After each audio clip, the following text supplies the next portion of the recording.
श्री वाहिगुरु साहिब जी। श्री नानक पुरुषोत्तम परम परावर नाथ, युगल चरण मम बंदना। तर पर तर कर माथ, गुरु नानक पाद पंकज बंदन। पाद पंकज बंदन, सिमरो अंगद दोख निकंदन। अमरदास गुर हृदय त्यावो, हृदय त्यावो। श्री गुरु रामदास गुण गावो। गुरु अर्जन विघ्नन के नाशक, विघ्नन के नाशक। श्री गुरु हरगोबिंद शुभ समत प्रकाशक। गुरु हर राय नमोकार जोरी, नमोकार जोरी। श्री हर कृष्ण मनाए बहोरी। तेग बहादुर परम कृपाला, परम कृपाला। श्री गुरु गोबिंद सिंह विशाला।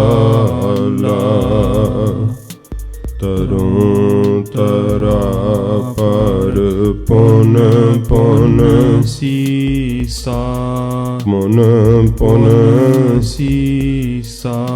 बंदों बार बार जगदीसा।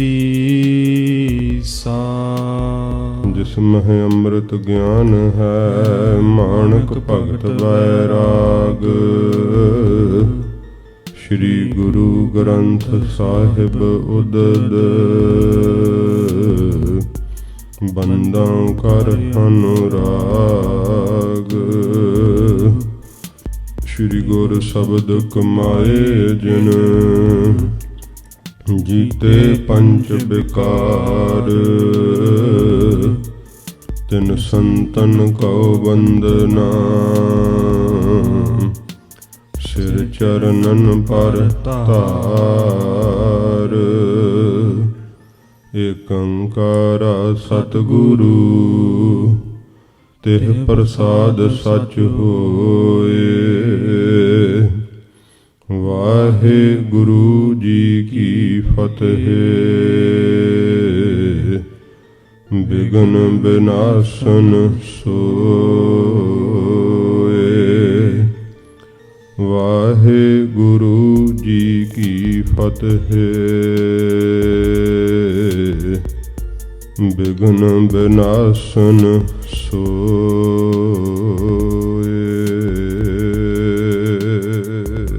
सतनाम श्री वाहिगुरु साहिब जी। श्रीमत मोर गुर भजन में दया धाम अबराम। तिनके पगन प्रणाम हवै, संत सिंह शुभ नाम।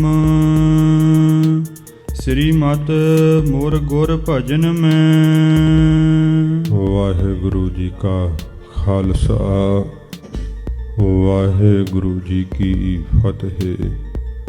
सच्चे पातशाह दीन दयाल सतगुरु जागदी जोत 10 पातशाहियों दे आत्मक स्वरूप ਧੰਨ ਸਾਹਿਬ ਸ੍ਰੀ ਗੁਰੂ ਗ੍ਰੰਥ ਸਾਹਿਬ ਜੀ ਮਹਾਰਾਜ ਸੱਚੇ ਪਾਤਸ਼ਾਹ ਜੀ ਦੀ ਅਪਾਰ ਬਖਸ਼ਿਸ਼ ਰਹਿਮਤ ਸਦਕਾ ਇਸ ਸਤ ਸੰਗਤ ਦੀਆਂ ਘੜੀਆਂ ਦਾ ਸੁਭਾਗ ਸਮਾਂ ਆਪਾਂ ਨੂੰ ਪ੍ਰਾਪਤ ਹੋਇਆ ਹੈ। ਸੱਚੇ ਪਾਤਸ਼ਾਹ ਜੀ ਦੇ ਅੰਮ੍ਰਿਤ ਜੀਵਨ ਦੀ ਪਵਿੱਤਰ ਕਥਾ ਆਰੰਭ ਹੋਣ ਜਾ ਰਹੀ ਹੈ।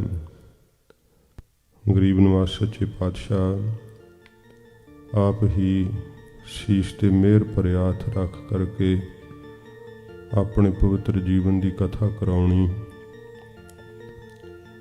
ਸੱਚੇ ਪਾਤਸ਼ਾਹ ਜੀ ਦਾ 10 ਪਾਤਸ਼ਾਹੀਆਂ ਜੀ ਦਾ ਪਵਿੱਤਰ ਜੀਵਨ ਇਤਿਹਾਸ ਕਵਿਰਾਜ ਕਵੀ ਭਾਈ ਸੰਤੋਖ ਸਿੰਘ ਜੀ ਨੇ ਲਿਖਿਆ ਹੈ। ਇਤਿਹਾਸ ਕੌਮਾਂ ਦੀ ਜਿੰਦ ਜਾਨ ਹੋਇਆ ਕਰਦਾ। ਸਿੱਖ ਕੌਮ ਐਸੀ ਵਿਲੱਖਣ ਹੈ ਕਿ ਇਤਿਹਾਸ ਜਿਹੜਾ ਹੈ ਉਹ ਵੀ ਜਿਉਂਦਾ ਜਾਗਦਾ ਇਤਿਹਾਸ ਰਚਿਆ ਹੈ। ਕੇਵਲ ਕਿਤਾਬਾਂ ਦੇ ਵਿੱਚ ਲਿਖਿਆ ਹੋਇਆ ਇਤਿਹਾਸ ਨਹੀਂ, ਧਰਤੀ ਦੀ ਛਾਤੀ ਤੇ ਉਕਰਿਆ ਹੋਇਆ ਸਤਿਗੁਰਾਂ ਜੀ ਦੇ ਵਰਸਾਏ ਹੋਏ ਖਾਲਸੇ ਦਾ ਇਤਿਹਾਸ ਹੈ।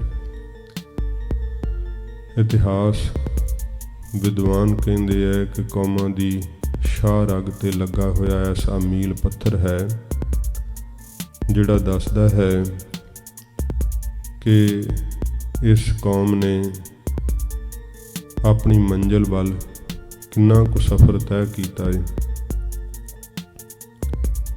ਅਤੇ ਕਿੰਨਾ ਕੁ ਇਹਦਾ ਸਫ਼ਰ ਰਹਿ ਗਿਆ ਹੈ। ਕੌਮ ਦੀ ਮੰਜ਼ਿਲ ਕੀ ਹੈ? ਜੇ ਉਸ ਮੀਲ ਪੱਥਰ ਦੇ ਦੂਸਰੇ ਪਾਸੇ ਹੋ ਕਰਕੇ ਤੱਕੀਏ ਤੇ ਫਿਰ ਇਹ ਵੀ ਦੱਸ ਦਿੰਦਾ ਉਹ ਮੀਲ ਪੱਥਰ ਕਿ ਇਹ ਰਾਹੀ ਤੂੰ ਕਿੱਥੋਂ ਚੱਲਿਆ ਸੈਂ, ਜਿੱਥੋਂ ਤੂੰ ਚੱਲਿਆ ਸਾਂ ਉਹ ਮੰਜ਼ਿਲ ਕਿੰਨੀ ਦੂਰ ਰਹਿ ਗਈ ਹੈ। ਇਸੇ ਤਰ੍ਹਾਂ ਇਤਿਹਾਸ ਦੱਸਦਾ ਹੈ ਕਿ ਕੌਮਾਂ ਦੀ ਸ਼ੁਰੂਆਤ ਕਿੱਥੋਂ ਹੁੰਦੀ ਹੈ ਤੇ ਅਸੀਂ ਚੱਲਦੇ ਹੋਏ ਕਿੱਥੇ ਤੱਕ ਪਹੁੰਚ ਗਏ ਹਾਂ। ਸਾਡਾ ਅਸਲ ਨਿਸ਼ਾਨਾ ਕੀ ਹੈ, ਸਾਡੀ ਮੰਜ਼ਿਲ ਕੀ ਹੈ। ਤਸਵੀਰਾਂ ਆਪਣੇ ਸਮੇਂ ਨਾਲ ਆਪਣੀ ਆਭਾ ਗਵਾ ਦਿੰਦੀਆਂ, ਪਰ ਇਤਿਹਾਸ ਸਦੀਆਂ ਬੀਤ ਜਾਣ 'ਤੇ ਵੀ ਤਰੋ ਤਾਜ਼ਾ ਰਹਿੰਦਾ ਏ। ਕਵਿਰਾਜ ਕਵੀ ਭਾਈ ਸੰਤੋਖ ਸਿੰਘ ਜੀ ਨੇ ਐਸਾ ਇਹ ਗੌਰਵਮਈ ਇਤਿਹਾਸ ਸਿਰਜਿਆ ਹੈ। ਜੇ ਅੱਜ ਵੀ ਕੌਮ ਨੇ ਤੱਕਣਾ ਹੋਵੇ ਗੁਰੂ ਨਾਨਕ ਦੇਵ ਸੱਚੇ ਪਾਤਸ਼ਾਹ ਜੀ ਮਹਾਰਾਜ ਦੇ ਬਾਲ ਲੀਲਾ ਦੇ ਕੌਤਕਾਂ ਨੂੰ, ਫਿਰ ਸੱਚੇ ਪਾਤਸ਼ਾਹ ਜੀ ਮਹਾਰਾਜ ਨੇ ਨਵਾਂ ਖੰਡਾਂ ਦੀ ਪ੍ਰਿਥਵੀ ਦਾ ਰਟਨ ਕੀਤਾ। 10 ਪਾਤਸ਼ਾਹੀਆਂ ਨੇ ਜੋ ਕੌਤਕ ਕੀਤੇ ਹੈ, ਜੋ ਸਤਿਗੁਰਾਂ ਜੀ ਦੇ ਮੈਦਾਨੇ ਜੰਗ ਦੇ ਅੰਦਰ ਪਰਾਕਰਮ ਹਨ, ਉਹ ਅੱਜ ਵੀ ਇਵੇਂ ਕਵਿਰਾਜ ਜੀ ਨੇ ਦਿਖਾਏ ਹੈ ਜਿਵੇਂ ਅੱਖਾਂ ਦੇ ਸਾਹਮਣੇ ਸਭ ਕੁਝ ਵਰਤ ਰਿਹਾ ਹੋਵੇ। ਕਵੀ ਭਾਈ ਸੰਤੋਖ ਸਿੰਘ ਜੀ ਬੜਾ ਉਹਨਾਂ ਦਾ ਉੱਚਾ ਸੁੱਚਾ ਜੀਵਨ ਜਿਨ੍ਹਾਂ ਨੇ ਜੀਵਿਆ। ਕਵਿਰਾਜ ਜੀ ਦਾ ਜਨਮ ਮੱਤੇ ਦੀ ਸਰਾਂ ਦਾ ਹੈ। ਕਵਿਰਾਜ ਜੀ ਦੇ ਸਤਿਕਾਰਯੋਗ ਪਿਤਾ ਜੀ ਭਾਈ ਦੇਵਾ ਸਿੰਘ ਜੀ ਅਤੇ ਮਾਤਾ ਜੀ ਦਾ ਨਾਮ ਮਾਤਾ ਰਾਜ ਦੇਈ ਕਰਕੇ ਆਉਂਦਾ ਹੈ। ਪਿਛਲੇ ਕੁਝ ਦਿਨਾਂ ਤੋਂ ਕਥਾ ਦੇ ਆਰੰਭ ਕਰਨ ਵਾਸਤੇ ਸਤਿਗੁਰਾਂ ਜੀ ਦੇ ਕੋਲ ਜਾਚਨਾ ਕੀਤੀ ਸੀਗੀ। ਤਕਰੀਬਨ 1 ਹਫ਼ਤੇ ਦੀ ਦੇਰੀ ਨਾਲ ਕਥਾ ਆਰੰਭ ਹੋ ਰਹੀ ਹੈ। ਕਵਿਰਾਜ ਜੀ ਦਾ ਜੀਵਨ ਜਿਹੜਾ ਉਹ ਬਹੁਪੱਖੀ ਹੈ। ਬਹੁਤ ਸਾਰੀ ਕਵਿਰਾਜ ਜੀ ਦੇ ਜੀਵਨ 'ਤੇ ਅੱਜ ਵੀ ਖੋਜ ਕਰਨ ਦੀ ਲੋੜ ਹੈ, ਕਿਉਂਕਿ ਉਹਨਾਂ ਦੇ ਆਪਣੇ ਜੀਵਨ ਬਾਰੇ ਬਹੁਤ ਸਾਰੇ ਤੱਥ ਨਹੀਂ ਮਿਲਦੇ। ਸਿੱਖ ਕੌਮ ਦੇ ਅੰਦਰ ਐਸੇ ਮਹਾਨ ਮਹਾਂਪੁਰਸ਼ ਹੋਏ ਹੈ ਜਿਨ੍ਹਾਂ ਨੇ ਬਹੁਤ ਵੱਡੀ ਕਰਮ ਕੀਤੇ ਐ, ਸੰਸਾਰ ਨੂੰ ਬੜੀਆਂ ਸੇਧਾਂ ਦਿੱਤੀਆਂ, ਕੌਮ ਲਈ ਬੜੀ ਘਾਲਣਾ ਘਾਲੀ ਹੈ, ਪਰ ਉਹਨਾਂ ਨੇ ਆਪਣੇ ਬਾਰੇ ਕੁਝ ਵੀ ਨਹੀਂ ਦੱਸਿਆ। ਆਪਣੇ ਬਾਰੇ ਇਵੇਂ ਹੀ ਕਵੀਰਾਜ ਜੀ ਨੇ ਕੁਝ ਨਹੀਂ ਲਿਖਿਆ।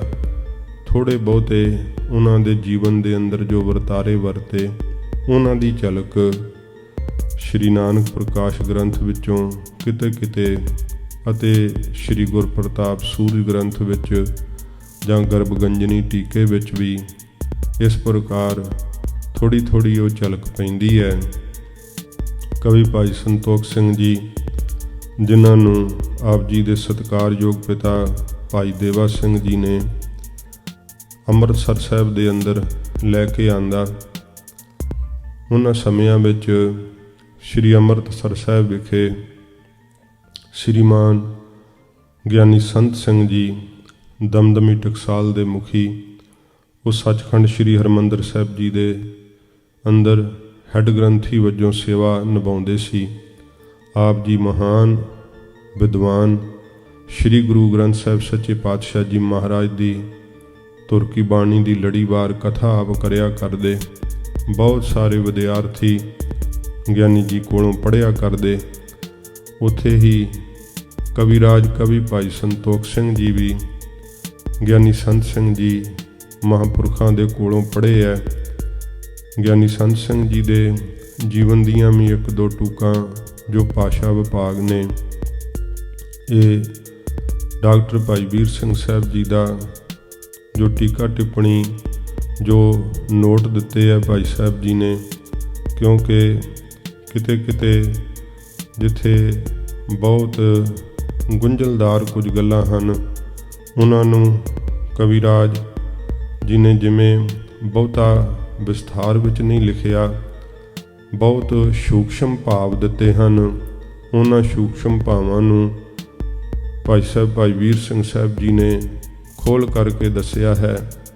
ਇਸ ਤਰ੍ਹਾਂ ਇਹ ਜੋ 14 ਜਿਲਦਾਂ ਦੇ ਅੰਦਰ ਭਾਸ਼ਾ ਵਿਭਾਗ ਨੇ, ਇਹ ਸ਼੍ਰੀ ਗੁਰਪ੍ਰਤਾਪ ਸੂਰਜ ਗ੍ਰੰਥ ਅਤੇ ਸ਼੍ਰੀ ਨਾਨਕ ਪ੍ਰਕਾਸ਼ ਗ੍ਰੰਥ ਜਿਹੜਾ ਹੈ ਉਹ ਛਾਪਿਆ, ਜੋ ਅੱਜ ਕੱਲ੍ਹ ਜਿਹੜਾ ਹੈ ਵਿਦਿਆਰਥੀ ਜਿਨ੍ਹਾਂ ਤੋਂ ਸੰਥਿਆ ਕਰਦੇ ਹੈ, ਕਥਾ ਹੁੰਦੀ ਹੈ, ਪੁਰਾਤਨ ਕੁਝ ਨੁਸਖੇ ਵੀ ਜਿਹੜੇ ਹਨ ਉਹ ਪ੍ਰਾਪਤ ਹੁੰਦੇ ਹਨ।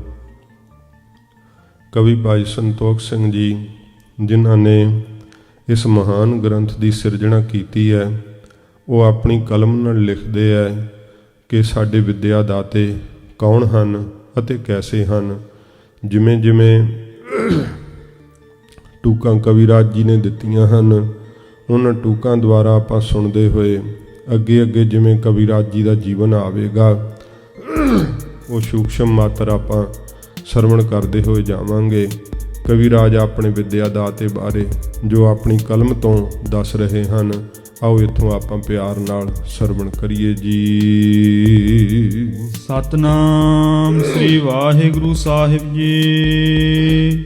ਸ੍ਰੀਮਤ ਮੋਰ ਗੁਰ ਭਜਨ ਮੈਂ। ਕਵੀਰਾਜ ਜੀ ਗਿਆਨੀ ਸੰਤ ਸਿੰਘ ਜੀ ਮਹਾਂਪੁਰਖਾਂ ਨੂੰ ਭਜਨ ਦੀ ਮੂਰਤ ਮੰਨਦੇ ਸਨ। ਇਹਨਾਂ ਪੰਕਤੀਆਂ ਤੋਂ ਸਿੱਧ ਹੁੰਦਾ ਹੈ ਕਿ ਆਪ ਨਾਮ ਰਸੀਏ ਸਨ ਗਿਆਨੀ ਸੰਤ ਸਿੰਘ ਜੀ। ਬਹੁਤ ਸਾਰੇ ਵਿਦਿਆਰਥੀ ਜਿਹੜੇ ਆਪ ਜੀ ਕੋਲੋਂ ਪੜ੍ਹਦੇ ਸੀ, ਉਹ ਵੀ ਨਾਮ ਬਾਣੀ ਦੀ ਕਮਾਈ ਵਾਲੇ ਹੋਏ। ਸ਼ੇਰੇ ਪੰਜਾਬ ਮਹਾਰਾਜਾ ਰਣਜੀਤ ਸਿੰਘ ਸਾਹਿਬ ਬਹੁਤ ਆਪ ਜੀ ਦਾ ਸਤਿਕਾਰ ਕਰਿਆ ਕਰਦੇ। ਇਵੇਂ ਵੀ ਜ਼ਿਕਰ ਆਉਂਦਾ ਹੈ ਕਿ ਆਪ ਜੀ ਨੇ ਸ਼ੇਰੇ ਪੰਜਾਬ ਦੀ ਫੌਜ ਵਿੱਚ ਵੀ ਜਿਹੜਾ ਹੈ ਅਹਿਮ ਅਹੁਦੇ 'ਤੇ ਸੇਵਾ ਕੀਤੀ। ਸ਼ੇਰੇ ਪੰਜਾਬ ਜੀ ਦੀ ਔਖੇ ਵੇਲੇ ਬਹੁਤ ਸਾਰੀਆਂ ਔਕੜਾਈਆਂ ਦੇ ਵਿੱਚ ਮਦਦ ਕੀਤੀ ਅਤੇ ਜਦੋਂ ਸ੍ਰੀ ਹਰਿਮੰਦਰ ਸਾਹਿਬ ਜੀ ਦੀ ਸੇਵਾ ਦਾ ਸਮਾਂ ਆਇਆ ਤੇ ਆਪਣੇ ਸਪੁੱਤਰ ਭਾਈ ਗੁਰਮੁਖ ਸਿੰਘ ਜੀ ਨੂੰ ਸਾਰੀਆਂ ਮਹਾਰਾਜੇ ਦੀਆਂ ਉਹ ਸੇਵਾਵਾਂ ਖਾਲਸਾ ਦਰਬਾਰ ਦੀਆਂ ਸੌਂਪ ਕੇ ਆਪ ਜੀ ਨੇ ਸੱਚਖੰਡ ਸ੍ਰੀ ਹਰਿਮੰਦਰ ਸਾਹਿਬ ਜੀ ਦੀ ਆ ਕਰਕੇ ਸੇਵਾ ਸੰਭਾਲ ਕੀਤੀ ਅਤੇ ਇੱਥੇ ਹੀ ਆਪਣੀ ਜ਼ਿੰਦਗੀ ਦਾ ਸਮਾਂ ਜਿਹੜਾ ਸੀ ਸੇਵਾ ਗੁਰੂ ਘਰ ਦੀ ਕਰਦਿਆਂ ਹੋਇਆਂ ਬਤੀਤ ਕੀਤਾ। ਕਵੀ ਭਾਈ ਸੰਤੋਖ ਸਿੰਘ ਜੀ ਕਹਿੰਦੇ ਨੇ, ਮੇਰੇ ਗੁਰੂ ਸਾਹਿਬ ਜੀ ਸ਼੍ਰੋਮਣੀ ਹਨ, ਜਿਨ੍ਹਾਂ ਤੋਂ ਮੈਂ ਵਿੱਦਿਆ ਪ੍ਰਾਪਤ ਕੀਤੀ ਹੈ। ਮੇਰੇ ਵਿੱਦਿਆ ਗੁਰੂ ਗਿਆਨੀ ਸੰਤ ਸਿੰਘ ਜੀ ਹਨ, ਜਾਣੋ ਕਿ ਭਜਨ ਦੀ ਮੂਰਤੀ ਹਨ। ਨਾਮ ਬਾਣੀ ਦਾ ਸਰੂਪ ਹਨ। ਐਸਾ ਉਹਨਾਂ ਨੇ ਆਪਣਾ ਉੱਚਾ ਜੀਵਨ ਕਮਾਇਆ। ਦਇਆ ਧਾਮ ਅਬਰਾਮ, ਦਇਆ ਦੇ ਧਾਮ ਘਰ ਹਨ। ਅਬਰਾਮ ਬੜੇ ਹੀ ਸੁੰਦਰ, ਜਿਨ੍ਹਾਂ ਨੇ ਬੜੀ ਭਾਵਨਾ ਨਾਲ ਅੱਗੇ ਸਤਿਗੁਰਾਂ ਜੀ ਦੀ ਬਾਣੀ ਦੀ ਵਿੱਦਿਆ ਜਿਹੜੀ ਸੀ ਪੜ੍ਹਾਉਣਾ ਕੀਤੀ। ਥੋੜਾ ਮੈਂ ਤਿਨਕੇ ਪਗਨ ਪ੍ਰਣਾਮ ਹਵੈ, ਤੇ ਉਹਨਾਂ ਦੇ ਚਰਨਾਂ ਤੇ ਕਬੀਰ ਆਪ ਜੀ ਕਹਿੰਦੇ ਮੇਰਾ ਪ੍ਰਣਾਮ ਨਮਸਕਾਰ ਹੈ। ਸੰਤ ਸਿੰਘ ਸ਼ੁਭ ਨਾਮ, ਉਹਨਾਂ ਦਾ ਨਾਮ ਆਪ ਤਸਦੀਕ ਕਰ ਰਹੇ ਹੈ ਕਿ ਭਾਈ ਸੰਤ ਸਿੰਘ ਜੀ ਸ਼ੁਭ ਸ਼੍ਰੇਸ਼ਟ ਨਾਮ ਹੈ ਮੇਰੇ ਵਿਦਿਆ ਦਾਤੇ ਦਾ, ਜਿਨ੍ਹਾਂ ਤੋਂ ਮੈਂ ਵਿਦਿਆ ਪੜ੍ਹੀ ਹੈ। ਇਸ ਪ੍ਰਕਾਰ ਕਬੀਰਾਜ ਜੀ ਨੇ ਇਹ ਸੰਕੇਤ ਦਿੱਤੇ ਹੈ। ਕਬੀਰਾਜ ਜੀ ਦਾ ਜਿਹੜਾ ਹੈ ਸੱਚੇ ਪਾਤਸ਼ਾਹ ਜੀ ਮਹਾਰਾਜ ਦੇ ਉੱਪਰ ਅਟੁੱਟ ਨਿਸ਼ਚਾ, ਇਹ ਉਹਨਾਂ ਦੀ ਸੰਗਤ ਵਿੱਚੋਂ ਸਭ ਕੁਝ ਪ੍ਰਾਪਤ ਹੋਇਆ ਹੈ। ਕਵੀ ਭਾਈ ਸੰਤੋਖ ਸਿੰਘ ਜੀ ਬਾਰੇ ਜੋ ਕਈਆਂ ਨੇ ਇਹ ਭੁਲੇਖੇ ਪਾਏ ਹੈ ਕਿ ਕਬੀਰਾਜ ਜੀ ਕਿਸੇ ਦੇਵੀ ਦੇ ਪੂਜਕ ਸਨ ਜਾਂ ਹੋਰ ਕਿਸੇ ਮਤ ਵਿੱਚ ਸ਼ਰਧਾ ਰੱਖਦੇ ਸਨ, ਇਹ ਬਿਲਕੁਲ ਗਲਤ ਹੈ।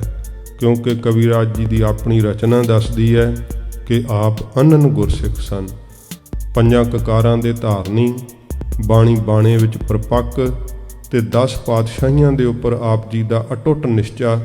ਇੱਕ ਅਕਾਲ ਪੁਰਖ ਵਾਹਿਗੁਰੂ ਜਾਗਦੀ ਜੋਤ ਪਰਮੇਸ਼ਰ ਦੇ ਆਪ ਉਪਾਸ਼ਕ।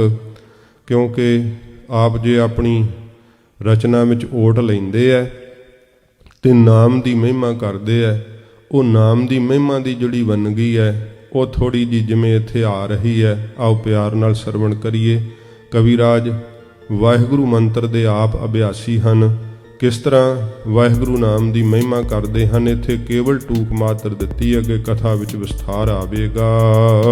ਵਾਹਿਗੁਰੂ ਬਰ ਸੁੰਦਰ ਨਾਮੋ, ਕਵੀਰਾਜ ਕਹਿੰਦੇ ਨੇ ਵਾਹਿਗੁਰੂ ਜੋ ਵਾਹਿ ਅਸਚਰਜ ਹੈ, ਅਗਿਆਨਤਾ ਦੇ ਹਨੇਰੇ ਨੂੰ ਮਿਟ ਕਰਕੇ ਜਿਹੜਾ ਰੌਸ਼ਨੀ ਦਾ ਪ੍ਰਕਾਸ਼ ਕਰ ਦੇਣ ਵਾਲਾ ਵਾਹਿਗੁਰੂ ਮੰਤਰ ਜੋ ਗੁਰੂ ਨਾਨਕ ਸਾਹਿਬ ਜੀ ਮਹਾਰਾਜ ਬਖਸ਼ਿਸ਼ ਕੀਤਾ ਹੈ, ਇਹ ਬਰ ਸ਼੍ਰੇਸ਼ਟ ਹੈ ਤੇ ਬਹੁਤ ਹੀ ਸੁੰਦਰ ਨਾਮ ਹੈ। ਸਦਾ ਸਵਾਰੇ ਹਮਰੇ ਕਾਮੂ, ਸਾਡੇ ਤਾਂ ਸਾਰੇ ਕੰਮ ਜਿਹੜੇ ਆ ਨਾ ਇਹ ਵਾਹਿਗੁਰੂ ਨਾਮ ਨੇ ਸਵਾਰੇ ਹਨ। ਇੱਕ ਅਵਲੰਬ ਨਾਮ ਕੋ ਜਾਣਾ, ਇੱਕ ਨਾਮ ਦਾ ਹੀ ਅਵਲੰਬ ਆਸਰਾ ਜਿਹੜਾ ਹੈ ਅਸੀਂ ਜਾਣਨਾ ਕੀਤਾ ਏ। ਕਲੀ ਕਾਲ ਸਮਰੱਥ ਨ ਆਨਾ, ਕਲਯੁਗ ਦੇ ਸਮੇਂ ਵਿੱਚ ਹੋਰ ਕੋਈ ਸਮਰੱਥ ਨਹੀਂ ਹੈ ਰੱਖਿਆ ਕਰਨ ਦੇ ਨਾਮ ਤੋਂ ਬਿਨਾਂ। ਇਹ ਧੰਨ ਸ਼੍ਰੀ ਗੁਰੂ ਗ੍ਰੰਥ ਸਾਹਿਬ ਸੱਚੇ ਪਾਤਸ਼ਾਹ ਜੀ ਦੀ ਪਵਿੱਤਰ ਬਾਣੀ ਤੋਂ ਜੋ ਉਪਦੇਸ਼ ਮਿਲਦਾ ਹੈ, ਐਸਾ ਨਿਸ਼ਚਾ ਹੈ ਕਵੀਰਾਜ ਜੀ ਦਾ। ਜੋ ਪਵਿੱਤਰ ਗ੍ਰੰਥ ਦੀ ਕਥਾ ਆਰੰਭ ਕਰਨ ਤੋਂ ਪਹਿਲਾਂ ਕਵੀਰਾਜ ਜੀ ਦੇ ਜੀਵਨ ਤੇ ਮਨ ਦੇ ਅੰਦਰ ਵਿਚਾਰ ਆਈ ਕਿ ਉਹਨਾਂ ਦੇ ਜੀਵਨ ਦੇ ਉੱਪਰ ਕੁਝ 2 ਬੇਨਤੀਆਂ ਜ਼ਰੂਰ ਕੀਤੀਆਂ ਜਾਣ। ਇਸ ਕਰਕੇ ਜੋ ਸ਼੍ਰੀ ਨਾਨਕ ਪ੍ਰਕਾਸ਼ ਦੀ ਕਥਾ ਪ੍ਰਾਰੰਭ ਕਰਨ ਤੋਂ ਪਹਿਲਾਂ ਕਵੀਰਾਜ ਜੀ ਦੇ ਜੀਵਨ ਦੇ ਉੱਪਰ ਇਹ ਬੇਨਤੀਆਂ ਕੀਤੀਆਂ ਹਨ ਕਿ ਕਿਹੋ ਜਿਹਾ ਆਪ ਜੀ ਦਾ ਨਾਮ ਦੇ ਅੰਦਰ ਨਿਸ਼ਚਾ ਹੈ। ਵਾਹਿਗੁਰੂ ਮੰਤਰ ਦੇ ਆਪ ਅਭਿਆਸੀ ਹਨ। ਸਦਾ ਲੋਕ ਪਰਲੋਕ ਸਹਾਈ, ਸਦਾ ਹੀ ਕਹਿੰਦੇ ਨੇ ਵਾਹਿਗੁਰੂ ਨਾਮ ਲੋਕ ਤੇ ਪਰਲੋਕ ਵਿੱਚ ਸਾਡਾ ਸਹਾਇਕ ਹੈ। ਲੈਤ ਨਾਮ ਹੀ ਬਿਗਨ ਪਰਾਈ, ਨਾਮ ਦੇ ਲੈਂਦਿਆਂ ਹੀ ਬਿਗਨ ਜਿਹੜੇ ਆ ਉਹ ਨਾਸ਼ ਹੋ ਜਾਂਦੇ ਆ। ਹਰਿ ਕਾਲ ਕਲ ਕਲੁਖ ਸੁਦੁਖਨ, ਜਿਹੜੇ ਬਹੁਤ ਜ਼ਿਆਦੇ ਦੋਸ਼ ਹਨ ਅਤੇ ਪਾਪ ਹਨ ਕਲਯੁਗ ਦੇ ਸਮੇਂ ਦੇ, ਉਹਨਾਂ ਨੂੰ ਨਾਮ ਜਿਹੜਾ ਹੈ ਨਾਸ਼ ਕਰ ਦਿੰਦਾ, ਇਉਂ ਜਿਵੇਂ ਸੂਰਜ ਹਨੇਰੇ ਨੂੰ ਨਾਸ਼ ਕਰਦਾ ਏ। ਨਾਮ ਕਰਿਓ ਜਿਨ ਗਰੀਵਾ ਭੂਖਨ, ਜਿਨ੍ਹਾਂ ਨੇ ਆਪਣੀ ਗਰੀਵਾ ਦਾ ਆਪਣੇ ਗਲੇ ਦਾ ਭੂਖਣ ਭਾਵ ਗਹਿਣਾ ਕਰ ਲਿਆ ਹੈ ਵਾਹਿਗੁਰੂ ਨਾਮ ਨੂੰ। ਕੰਠ 'ਚ ਹੀ ਵਾਹਿਗੁਰੂ ਮੰਤਰ ਜਿਨ੍ਹਾਂ ਨੇ ਧਾਰਨ ਕਰ ਲਿਆ ਇਹ ਮਹਾਨ ਹਨ। ਬਰਤ ਨੇਮ ਜਪ ਤਪ ਜਗ ਕਰਮੂ, ਕਹਿੰਦੇ ਜਗਤ ਦੇ ਅੰਦਰ ਕਰਮ ਤਾਂ ਹਨ। ਹੁਣ ਕਿਉਂਕਿ ਇਹਨਾਂ ਕਰਮਾਂ ਦਾ ਜ਼ਿਕਰ ਜ਼ਰੂਰ ਆਉਂਦਾ ਹੈ ਸ਼੍ਰੀ ਗੁਰਪ੍ਰਤਾਪ ਸੂਰਜ ਗ੍ਰੰਥ ਦੇ ਅੰਦਰ, ਪਰ ਵੇਖੋ ਕਵੀਰਾਜ ਦੱਸ ਰਹੇ ਹੈ ਕਿ ਸਾਡਾ ਨਿਸ਼ਚਾ ਜਗ ਕਰਨ ਵਿੱਚ ਨਹੀਂ, ਕਿਸੇ ਪ੍ਰਕਾਰ ਦੇ ਤਾਮਸੀ ਤਪ ਕਰਨ ਵਿੱਚ ਨਹੀਂ, ਸਾਡਾ ਨਿਸ਼ਚਾ ਕਿਸੇ ਦੇਵੀ ਦੇਵਤੇ ਦੇ ਮੰਤਰ ਦੇ ਜਪ ਕਰਨ ਵਿੱਚ ਨਹੀਂ ਹੈ। ਉਹ ਤਾਂ ਵਾਹਿਗੁਰੂ ਮੰਤਰ ਵਿੱਚ ਕਵੀਰਾਜ ਜੀ ਆਪਣਾ ਨਿਸ਼ਚਾ ਦਿਖਾ ਰਹੇ ਹੈ। ਪਰ ਜਦੋਂ ਕੋਈ ਇਉਂ ਰਚਨਾ ਵਿੱਚ ਪੜ੍ਹਦਿਆਂ ਭੁਲੇਖਾ ਖਾ ਜਾਂਦੇ ਹੈ ਤੇ ਇਉਂ ਸਮਝਣ ਲੱਗ ਪੈਂਦੇ ਆ ਕਿ ਕਵੀਰਾਜ ਵੇਖੋ ਜੱਗ ਕਰਨ ਦੀ ਰੀਤੀ ਦੱਸ ਰਹੇ ਆ, ਖਬਰੇ ਆਪ ਵੀ ਜੱਗ ਕਰਦੇ ਹੋਣਗੇ। ਨਹੀਂ, ਆਪ ਦਾ ਨਿਸ਼ਚਾ ਕਵੀਰਾਜ ਜੀ ਦਾ ਵਾਹਿਗੁਰੂ ਮੰਤਰ ਦੇ ਉੱਪਰ ਹੈ। ਫਰਮਾਉਂਦੇ ਹਨ ਇਸੇ ਪ੍ਰਕਾਰ ਹੀ ਵਰਤ ਰੱਖਣੇ ਜਿਹੜੇ ਹਨ, ਇਸ ਪ੍ਰਕਾਰ ਭੁੱਖਿਆਂ ਰਹਿਣਾ। ਤੇ ਇਹ ਤਾਂ ਮਹਾਰਾਜ ਸੱਚੇ ਪਾਤਸ਼ਾਹ ਜੀ ਨੇ ਬਹੁਤ ਜਿਹੜਾ ਹੈ ਸਖਤ ਸ਼ਬਦਾਂ ਵਿੱਚ ਮਨ੍ਹਾ ਕੀਤਾ ਹੋਇਆ ਹੈ। ਜੇ ਇੱਕ ਦਾ ਵਿਸਥਾਰ ਕਰਾਂ ਤਾਂ ਇੱਧਰ ਬਹੁਤਾ ਸਮਾਂ ਲੱਗੇਗਾ। ਤੋ ਕਵੀਰਾਜ ਜੀ ਗੁਰਮਤਿ ਦੇ ਧਾਰਨੀ ਹਨ, ਦੱਸਦੇ ਹਨ ਕਿ ਜਿਹੜੇ ਵਰਤ ਆਦਿਕ ਕਰਨੇ, ਨੇਮ ਜੋ ਰੋਜ਼ ਦਾ ਨਿਯਮ ਆਦਿਕ ਕਰਨਾ, ਜਪ ਤਪ ਤੋ ਇਸ ਪ੍ਰਕਾਰ ਜਪ ਕਰਨਾ, ਤਾਮਸੀ ਧੂਣੀਆਂ ਤਾ ਕਰਕੇ ਜਾਂ ਬਰਫ਼ ਦੀਆਂ ਚੋਟੀਆਂ ਤੇ ਸਰਦੀਆਂ ਦੀ ਰੁੱਤ ਵਿੱਚ ਬੈਠਣਾ, ਕਿਸੇ ਦੇਵਤੇ ਦੇ ਮੰਤਰ ਦਾ ਜਪ ਕਰਨਾ। ਇਸ ਪ੍ਰਕਾਰ ਨੇਮ ਉਹਨਾਂ ਨੂੰ ਵੀ ਕਹਿੰਦੇ ਜਿਹੜੇ ਜੁੱਤੀ ਪਾਉਣਾ ਛੱਡ ਦੇਣਾ, ਕਿ ਮੈਂ ਇਸ ਪ੍ਰਕਾਰ ਕੱਪੜੇ ਨਹੀਂ ਧਾਰਨ ਕਰਨੇ। ਇਸ ਤਰ੍ਹਾਂ ਦੇ ਨੇਮ ਆਦਿਕ ਜਿਹੜੇ ਕਰਨੇ ਹਨ। ਤਪ ਆਦਿਕ ਕਰਨੇ, ਜਗ ਕਰਮੂ ਤੇ ਜਗਤ ਦੇ ਅੰਦਰ ਜਿਹੜੇ ਜਗ ਦੇ ਹਵਨ ਆਦਿਕ ਕੰਮ ਮੰਨੇ ਗਏ ਹਨ ਕਾਰਜ। ਨਾਮ ਬਿਨਾ ਬਿਰਥੇ ਸਭ ਧਰਮੂ, ਇਹ ਨਾਮ ਤੋਂ ਬਿਨਾ ਸਾਰੇ ਧਰਮ ਹੀ ਵਿਅਰਥ ਹਨ, ਸਾਰੇ ਕਰਮ ਹੀ ਵਿਅਰਥ ਹਨ। ਇਹ ਕਵੀਰਾਜ ਜੀ ਨੇ ਦੱਸਿਆ ਕਿ ਨਾਮ ਤੋਂ ਬਿਨਾ ਸਭ ਨਿਸਫਲ ਹਨ, ਨਾਮ ਜਪਿਆਂ ਹੀ ਸਭ ਸਫਲੇ ਹੁੰਦੇ ਆ।